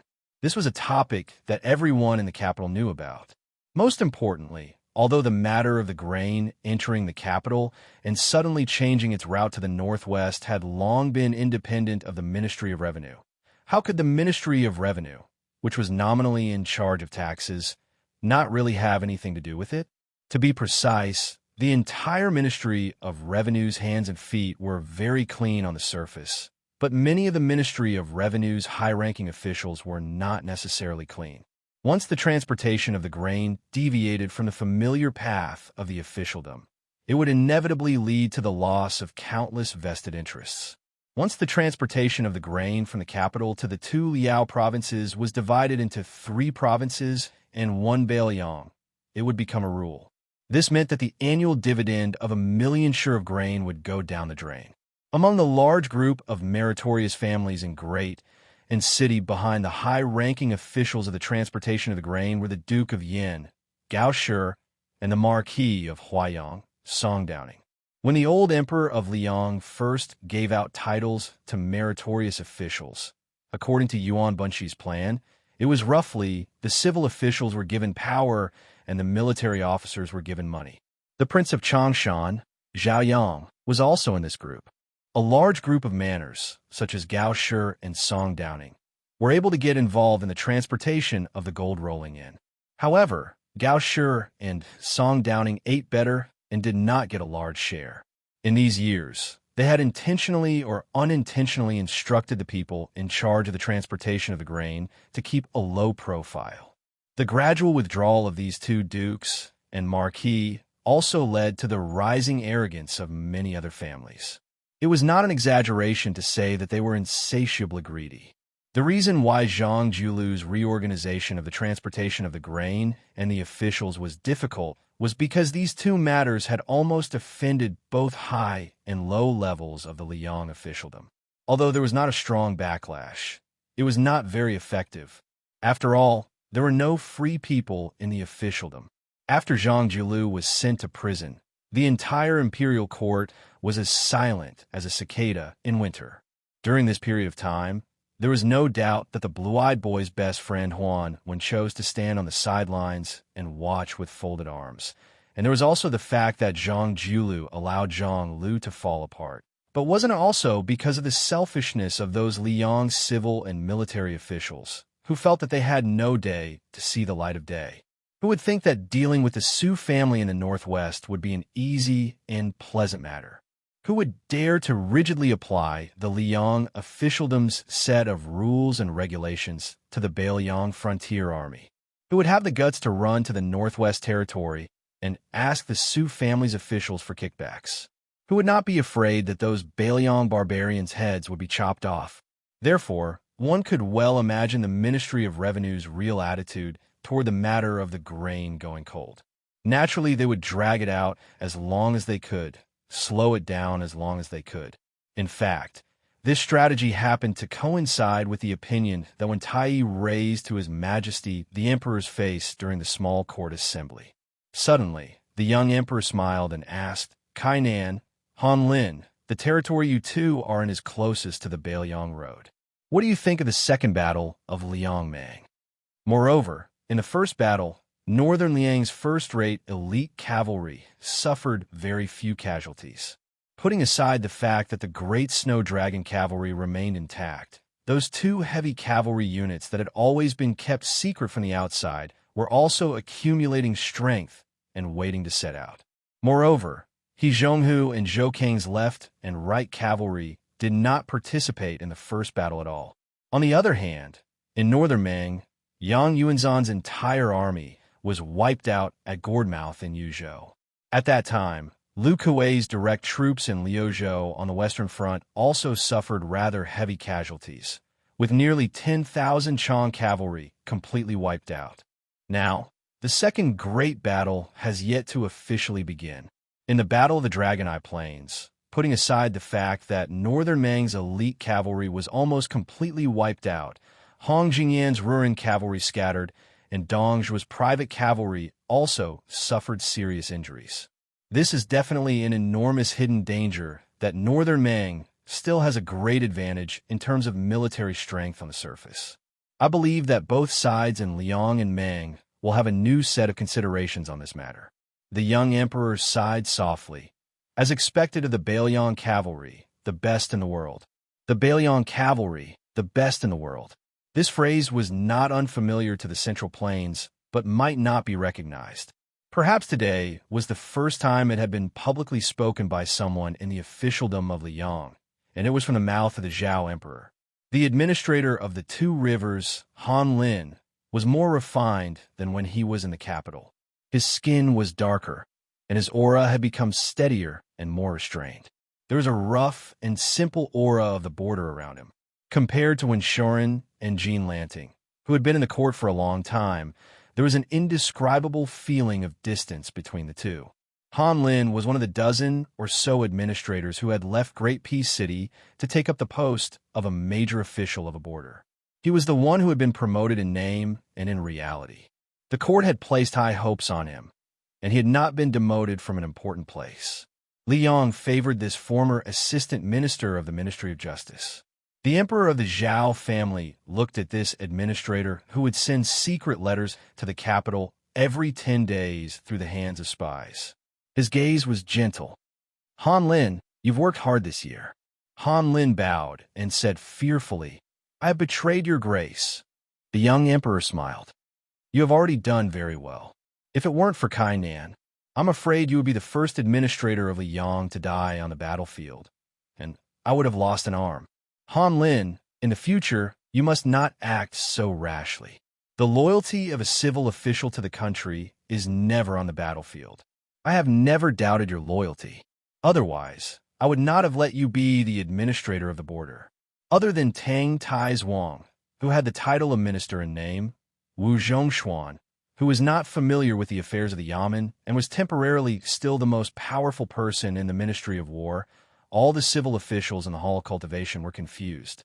Even Zhao Yang, Gao Shi, and Song Downing, who had gradually walked from behind the scenes to the front and regained control of the military power, did not understand why the emperor said this.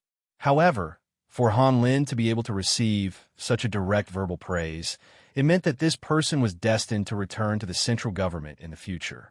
Perhaps he could even successfully control one of the 3 provinces. This was indeed something that no one had expected. After all, Han Lin was a student of Zhang Lu in his early years. However, compared to Zhao Yuling and Yin Maochun, he seemed to be lacking in ability. Compared to Yuanghua, he was also inferior in terms of knowledge. Even compared to Wang Xiongui, he had many disadvantages. Perhaps this was the so-called great talent matured late. There were many examples of people in the officialdom who were proud of their achievements one day, but would be punished the next day. On the contrary, Han Lin, who was calm and steady, had more potential. After a seemingly casual discussion between the emperor and his subjects, the young emperor once again brought up the matter of awarding the young king Su Fengyan as the most outstanding military official of the Great Pillar State. This time, the hall was still silent. However, compared to the previous surging undercurrent, the eyes of many of the officials clearly showed a hint of resignation. The young emperor's fingers lightly stroked the imperial edict on his knee. The Ministry of Revenue will draft a constitution and send it to the Hall of Cultivation. If there is some local resistance, the Ministry of Revenue can discuss with Assistant Minister Tang of the Ministry of War. In short, I guarantee that when the imperial edict reaches Bailiang, the grain will cool down before the imperial edict. Chapter 1827. At this point, the young emperor glanced at Gao Shiji and Song Downing. The latter's heart trembled at the same time. When the emperor shifted his gaze, the two looked at each other and smiled bitterly. It was an unexpected calamity. The income of Duke Yan's mansion and Marquis Huayang's mansion had long been diluted to the point that it was negligible. Now, the ones who could truly be called the biggest rats in the country were none other than the 3 members of the Zhao family who had the same surname as the country. 2 of them were the elders of the Zhao family who had long been indifferent to the court. The last one was a new member of the imperial family who had recently entered the muddy waters. It was said that the former had tried to rope in the latter, and the latter had suddenly gained power with the help of a certain son-in-law during the auspicious year.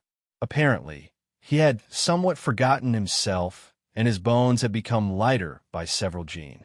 Once he heard that it was such a profitable business with no capital, he had thrown himself into it without hesitation. For half a year, the guaranteed bonus was 2.5 million taels of silver.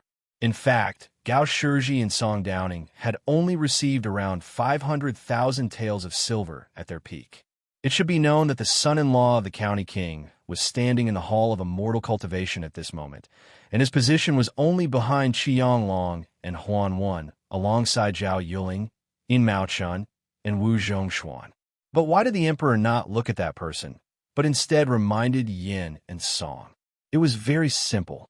The young man who had been imperceptibly tricked by his father-in-law was named Chen Wang. In the officialdom of Liang, he had always been respectfully called Chen Xiaobao. He was an important official of the central government and close to the emperor. In terms of the degree of his confidant, perhaps even Yin Jieshi and Yin Qiji, the father and son of the emperor, could not compare to him. At this moment, Chen Wang, the left-scattered cavalry officer of Minxiao province, was expressionless. He held his breath in concentration, and no one could see anything strange. Jean Lanting narrowed his eyes and carefully sized up the back of Chen Wang, who was standing in front of him. His eyes were dark and gloomy. The Grand Secretary of the Hall of Wuing, Wen Shoren, was not at ease in today's small court meeting. As the Assistant Minister of the Ministry of Rights, who aspired to take control of the Liang literature vein, he was also greatly disappointed. Earlier, the emperor had mentioned that the chief examiner of the spring examination would be someone of virtue and prestige. This meant that Jean San Lang, who had little experience in the officialdom, had actually already missed the great opportunity to use the spring examination to become the common teacher of all the scholars in the world. During the Yonghui era, when Zhang Jiulu and Tananon, two people jointly controlled the imperial examination, why did everybody like to call themselves Zhang Jiulu's disciple, Grand Secretary Wansheng? It was not only because Zhang Jiulu's official position was higher than Huan Wen's, nor was it because of the difference between the positions of president and vice president. The key was that in the end, Huan Wen was only responsible for dividing the rooms and marking the examination papers. Even if the person was personally selected by Huan Wen, he still had to be approved by Zhang Jiulu. Jean Lanting originally thought that after Qi Yanglong clearly stated that he would not participate in the spring examination, and Yao Baifeng took the initiative to pack up and leave the Imperial College, he would be able to obtain one of the three positions of president and vice president. As for whether or not he could take over the position of chief examiner, it was not that Jean Lanting did not covet it. However, he did not expect that in the end it would be such a bleak situation. The small court meeting that followed was mainly to discuss the deployment of troops from Guangling Road. Liu Xingxiang emerged as the biggest winner. The Assistant Minister of the Ministry of War, Su Gong, remained in Jizhou, while Liu Xingxiang became the general of the southern expedition. Compared to last time, when he was restricted everywhere, this time the emperor not only personally gave Liu Xingxiang the power to do whatever he wanted, half of the Ministry of War and the entire capital's military strength leaned towards him. He also had the power to control the 14 provinces of the Central Plains, including Jing and Road. In addition, he casually said, "When a general is outside, the emperor's orders cannot be taken." In this way, Liu Xingxiang seemed to have leapt to a position above a Jidushi. After stepping out of the Yangshan temple today, he almost controlled half of the Liang dynasty's military forces. Wu Zhongshuan's expression was calm, but even an idiot knew that this minister of war from a barbaric land was probably cursing in his heart. After the small court meeting ended, the young emperor looked tired and did not keep any of the officials to continue the discussion alone. These officials, who could be called the pillars of Liang, all left in a line.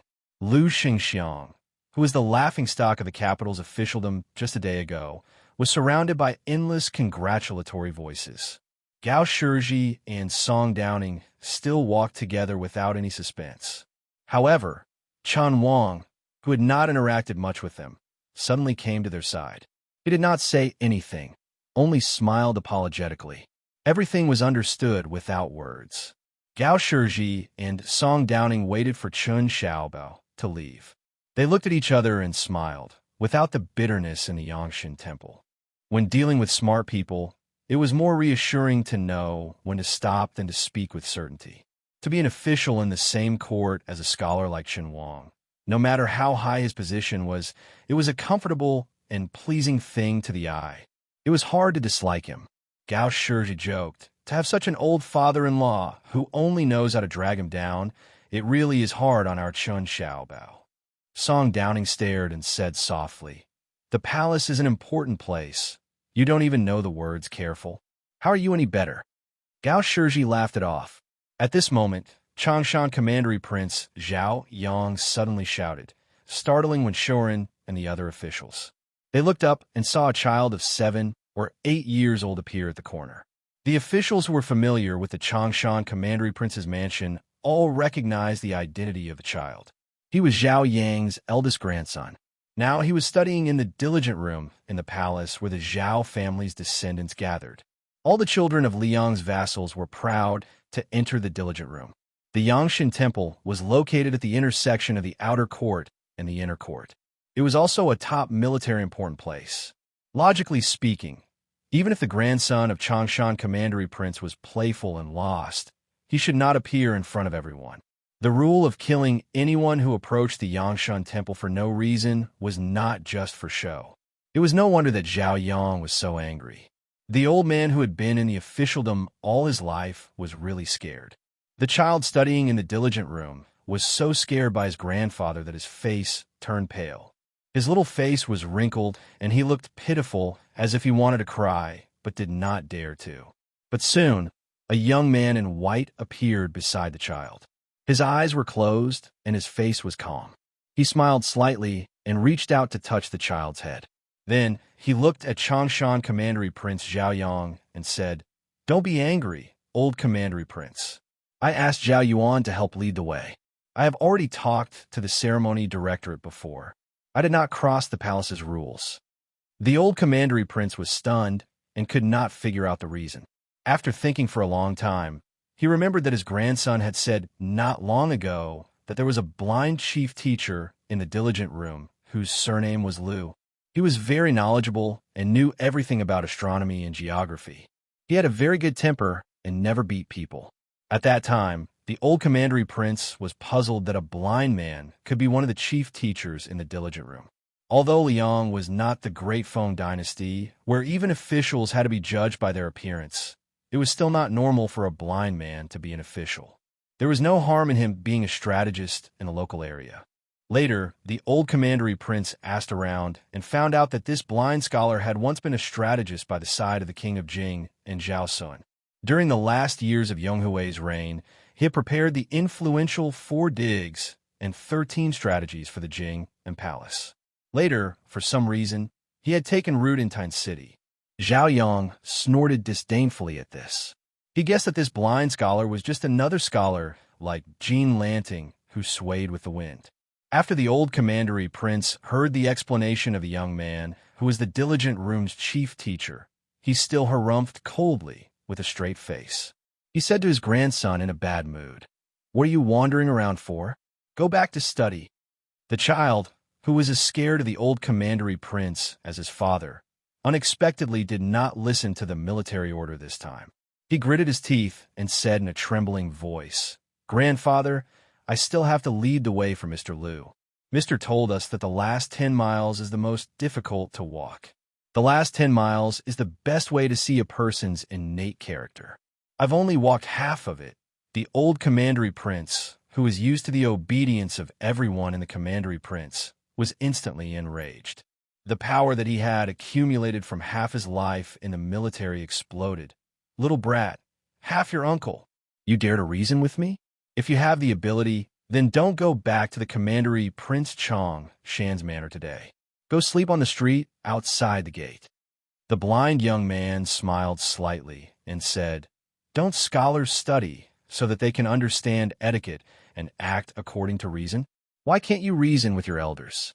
The amiable and diligent room's chief teacher was a stark contrast to the ruthless Commandery Prince of Zhao. Even many of the Liang officials walking at the front couldn't help but stop and turn around to look. They were all waiting to see what would happen. The old commandery prince glanced at the young man who had no hair on his mouth. He was too lazy to say anything. Then he continued to glare fiercely at the child. Are you rebelling? How many meals of scabbard do you want to eat tonight? Most of the high officials and nobles of Great Peace City had heard of the matter of scabbard rice. It was the trump card that the old commandery prince Zhao Yang used to discipline the children of his family. In reality, even the Duke of Yin and the Marquis of Huayang, who lived close to the old commandery Prince Fu, had been hit by Zhao Yang's scabbard when they were young. He had said that their elders could not discipline them well, so he would discipline them for them. It was a small matter, so there was no need to thank him. Hearing the words scabbard rice, the child's legs trembled even more. The young man crouched down and whispered a few words to the child. The latter nodded furiously and ran away from the trouble. Then the blind scholar from Qingzhou stood and said with a smile, It is true that the rod produces the filial son. But if a family only has the rod and no poetry, they are fated to be foolishly filial. Even if they have the loyalty of a family, it is difficult to have the loyalty of a country. There is no benefit to the monarch and the country, and no favor to the people of the world. The old commandery prince smiled coldly and clicked his tongue. You can scare people with your principles. No wonder you are the chief teacher of the diligent room. It is a pity that this king is not interested in listening to your nonsense today. You are a rotten scholar who speaks of benevolence, righteousness, and morality. This king killed many in the spring and autumn war. Now that you are working in the diligent room, this king does not have the ability to make things difficult for you. You are lucky to be born 20 years later. Chapter 1828. The older generation of Yonghui officials all knew that this commandery Prince Xianxia was famous for his outspoken words. Even the teachers of Zhang Julu and Huan, one had had the misfortune to experience Zhao Yang's spittle. The young scholar still had a smile on his face and stopped arguing with commandery Prince Xianxia. Wu Zhongshuan, who was watching coldly from the side, smiled. He sympathized with this old commandery prince who had outstanding military achievements but was born at the wrong time. Jean Lanting hid her schadenfreude very well. The former arrogant scholar of Imperial College Sanin, the current young phoenix of Hamlin Academy Song Kelly, the 10th level chess St. Fan Zhongho, and the white-robed poor scholar Lu Su, who had appeared out of nowhere, were all viewed by the assistant minister of the Ministry of Rights as serious problems in the future officialdom. Qianglong, Huan Wan, and Chen Wang all frowned at the same time. Especially Chen Xiaobao, who had become the welcoming autumn official again this year, had a rare, angry look on his face. During this period, only one person was truly frightened, and that was the former general of Qingzhou, Hong Lingshu. Back then, the Liu family of Qingzhou had suffered an unexpected disaster. Only a young man, who had stabbed himself in the eyes, was lucky enough to survive because his official career was destined to be cut off. Later, it was said that he gambled chess in Yongzi Alley and worked as a musician in a brothel. He relied on these two lowly jobs to make a living. Later on, for some unknown reason, smoke rose from his grave, and he became a clerk in the palace of the old king of Jing and Zhao Heng. Then, he became the chief strategist of the new king of Jing and Zhao Sun. However, the Liu family's tragedy was never overturned. Some worried people who were involved in the tragedy had probed the Jing and palace several times, but they did not get an answer. In the past, Hong Lingshu did not pay much attention to this. Firstly, he and Hong family did not participate in the tragedy. If they did, they would have eliminated the root of the problem long ago. Even a blind young man would not be left alive. Secondly, at that time, he was the general of Qingzhou who had held military power for many years. The small Liu family was like an ant. If Lu Su wanted to make things difficult for his enemies, it was tantamount to challenging the entire Green Party, who was used to huddling together for warmth. The two generations of kings of Jing and Palace did not help the Liu family. Most likely, it was because of this concern. A young strategist with no roots or the entire Green Party, who was more important compared to the entire Green Party. It was obvious who was more important. However, when Hong Lingshu saw the young blind man in this important place in the palace, especially when he said, "I have already communicated with the ceremony directorate and have not overstepped the restrictions of the palace," how could Hong Lingshu, who was now an official in the capital, not have wild and fanciful thoughts?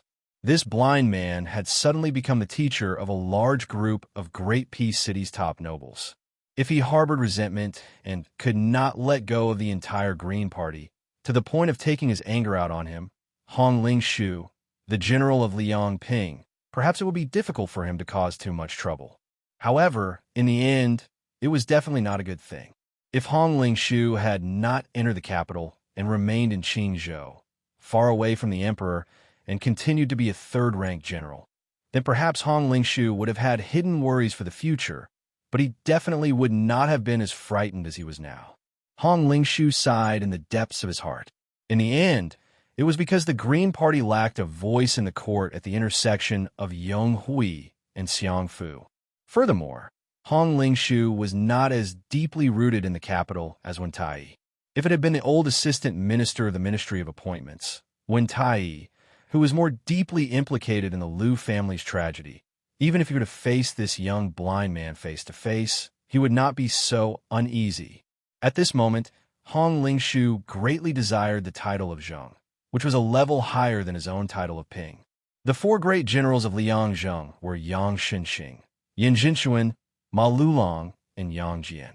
Among them, Yang Shenxing had already lost his title after the defeat at Guangling Road and was thrown to Bailiang Road as that comical deputy Jidushi.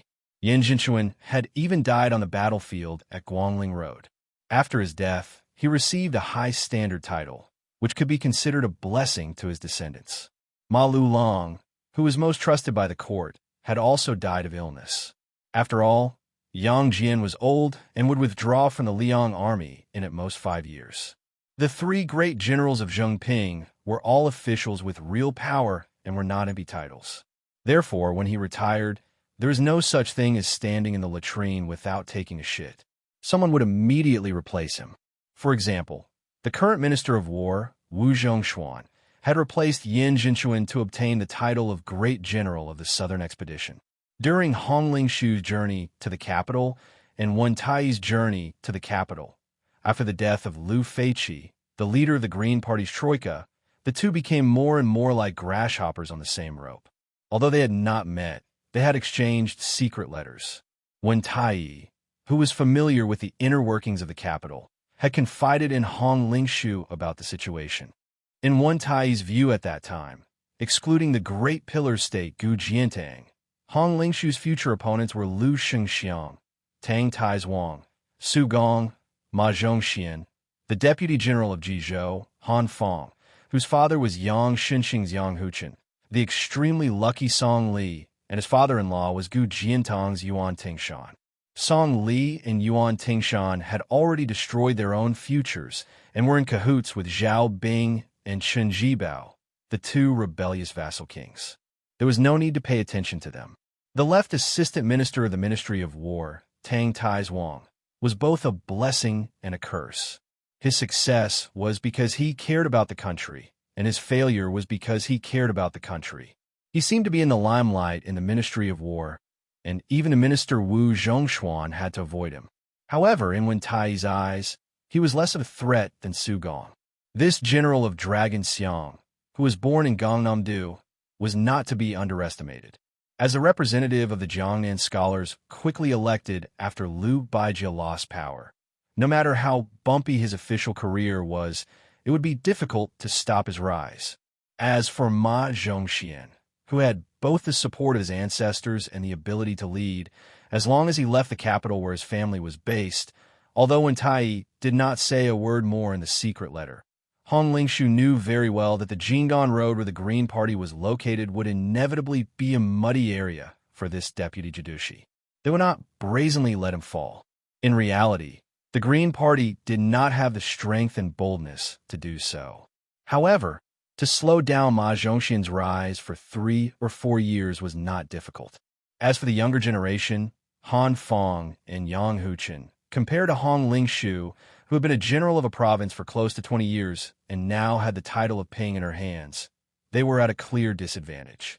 As long as these two rising stars did not make great contributions and Hong Lingshu did not make any major mistakes, it was believed that Hong Lingshu would reach the top one step earlier than them. Wen Tai originally did not have high hopes for Lu Xianxia. In the end, Lu Xianxia, who was the commander of the southern expedition, only received the empty title of General of Piao, similar to that of a civil official, the pillar of the country. In the capital's officialdom, he had become the biggest laughingstock. Looking back now, Lu Xianxia's rapid rise and unfailing prosperity could no longer be hidden. Hong Lingshu could secretly compete with Tang Tai Zhuang and Su Gong, but she would definitely not try to arm wrestle with Lu Xianxia. At the end of the secret letter, Wen Tai frankly stated that when facing the enemy on the battlefield, it was a matter of life and death. When it reached a certain height in the court, it was actually a different approach to achieve the same result. You go up, I go down. It was definitely not a matter of peace and light, and everyone was happy. There were some words that Wen Tai did not write in the letter. Instead, he had the trusted aid of the one family relay them to Hong Lingshu. Do not become enemies with Chen Wang. Be friends with Yin Qiji. Remember to be careful of Lu Su. On the surface, Lu Su's identity in the capital's officialdom was just one of the diligent teachers. At this time, he took a few steps forward and made a gesture of looking around. He asked with a smile, I heard that General Hong is also in the small court meeting today. I, Lu Su, happen to be from Qingzhou. Of course, the officials in the capital did not know about the tragedy of the Lu family. They only treated it as a normal reminiscence of old friendships between people from the same hometown. Furthermore, the Qingzhou officials in Taiyan City had a close relationship. Perhaps the two Qingzhou officials whose residences were in the east and west of the city would meet every 10 days to exchange greetings. In the eyes of the other factions in the officialdom, this was an inconceivable and strange matter. The guild halls in the capital of other provinces were usually deserted, but the 4 guild halls in Qing province were almost always full of guests. Regardless of their status, high-ranking officials, scholars, merchants, and rangers, all kinds of people, they were happy and contented. They never cared about the good or bad reputation of the officialdom and scholarly circles, and also never cared about being ridiculed for being a profit-seeking person. Therefore, when Lu Su publicly proposed to reminisce with Hong Lingshu, none of the officials in the capital found it strange.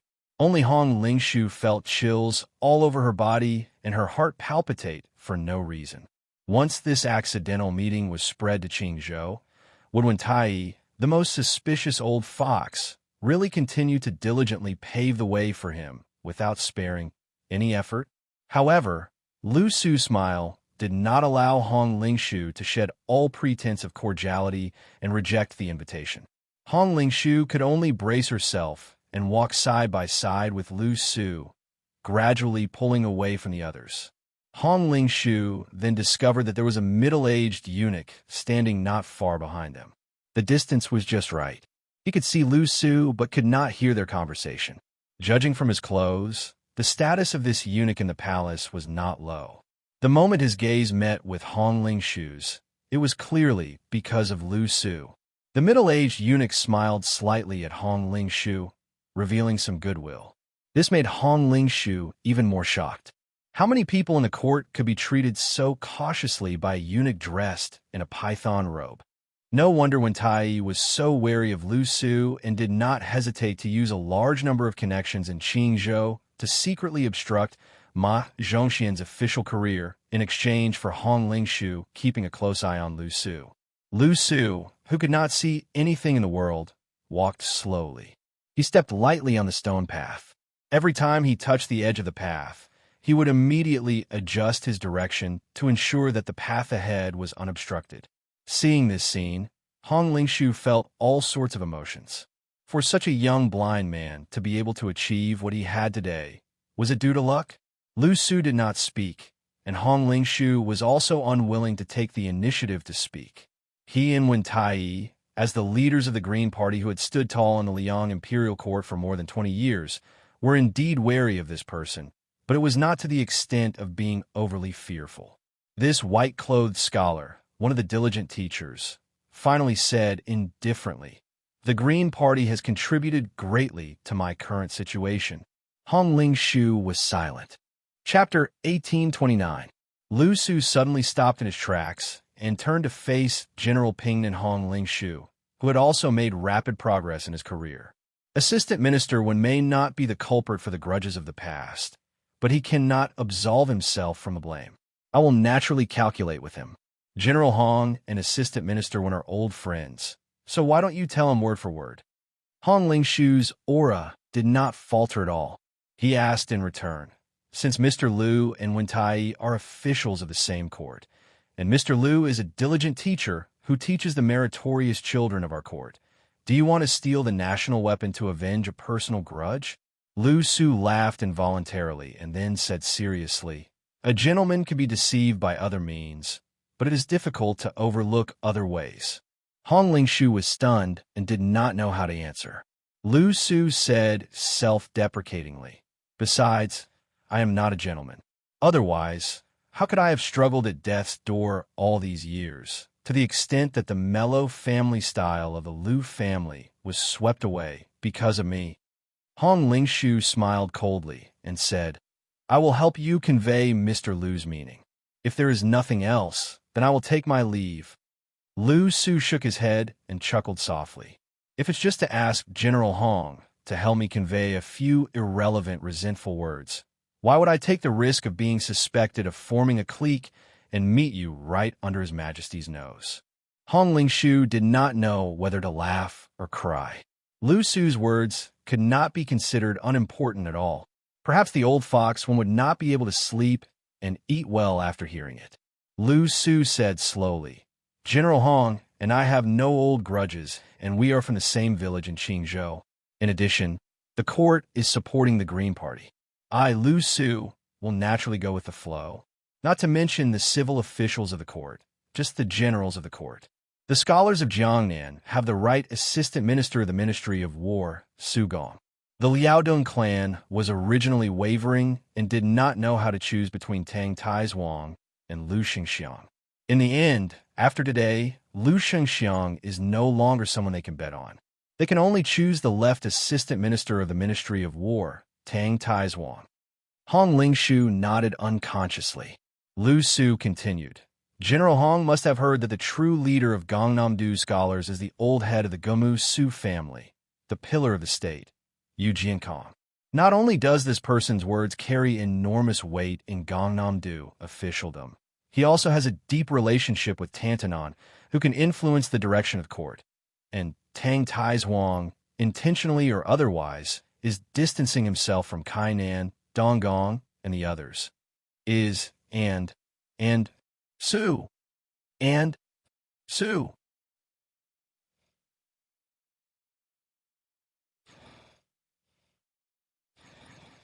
Lu Su laughed and lowered his voice. Dare I ask General Hong, is it difficult for Wu Zhongshuan, who has the body of a first-rank martial artist, to live for another 20 years? What he meant was that General Hong, who could only wait for Southern General Wu Zhongshuan to die of old age or illness, would have to endure for at least 20 years if there were no accidents. Hong Lingshu's face darkened. Lu Su digressed. The administrator of Jing and Road, not the minister of personnel of Great Peace City. Hong Lingshu also laughed. But Mr. Liu is only one of the teachers of the diligent chief Fong, who has a noble status. Lu Su grunted and did not say anything else. Hong Lingshu only saw this young scholar close his eyes and smile intoxicatingly. The young man's last sentence was said in a very low voice, but it was like thunder in Hong Lingshu's ears. I, Lu Su, can recite a secret letter with a total of 682 words. The confidant who sent the letter for the old assistant minister, Lu Su, did not reveal the secret, but when he turned to leave, this teacher raised his arm and extended a finger. Then he curled it lightly. After understanding the gesture, Hong Lingshu was instantly covered in sweat. Sima Puhua and Jean Lanting, the two officials of the Ministry of Rites, naturally walked together. Sima Puhua did not even need to look at Jean Lanting to know that the second in command of the Yamen would not give him a good look. There was nothing he could do about it. According to the original conclusion of the people of the Ministry of Rites behind closed doors, they would strongly recommend Jean Lanting to be the chief examiner of next year's spring examination. In addition, Jean Lanting would also promise to look after his two sons. At least one of them would be able to sit in the position of Chancellor of the Imperial College or Assistant Minister of the Ministry of Rites. However, as the Ministry of Rites became more and more powerful, Sima Puhua's family's threshold was now higher, and his horizons were also higher. Not long ago, he had also established a friendship with the Minister of the Secretariat, Zhao Yuling. Since then, Sima Puhua seemed to have been enlightened. He had the intention to change the situation in the Ministry of Rites where the minister and assistant minister did not understand. The matter that truly made Sima Puhua make up his mind was that on the day of the beginning of autumn, he unexpectedly did not become the autumn announcing official. At the time, everyone thought that this special honor would be fought between Jean Lanting and Yin Shiji. However, almost no one thought that Chen Wang would once again take first place. If it was before this, Jean Lanting was only slightly inferior. Then after this, no one in the Liang court felt that Jean Lanting could compete with Chun Xiaobao for the position of future Grand Secretary. Today, the emperor had personally said the words of virtue and prestige, which completely extinguished Jean Lanting's desire to take first place in the spring examination. However, no matter how he viewed Jean Lanting as a joke, Sima Puhua, who could not be the minister of the Ministry of Rites for many years, still did not dare to openly offend this person, even though he was already a person who had achieved great merit and was uninterested in the officialdom. When all was said and done, Jean Lanting had displayed such a tyrannical attitude in Beiliang over the years. When he was in power, he was praised by everyone and was praised as unyielding and unyielding. However, when he lost power, it was a different story. For a person to forget his roots, all of the officialdom in the capital could see it.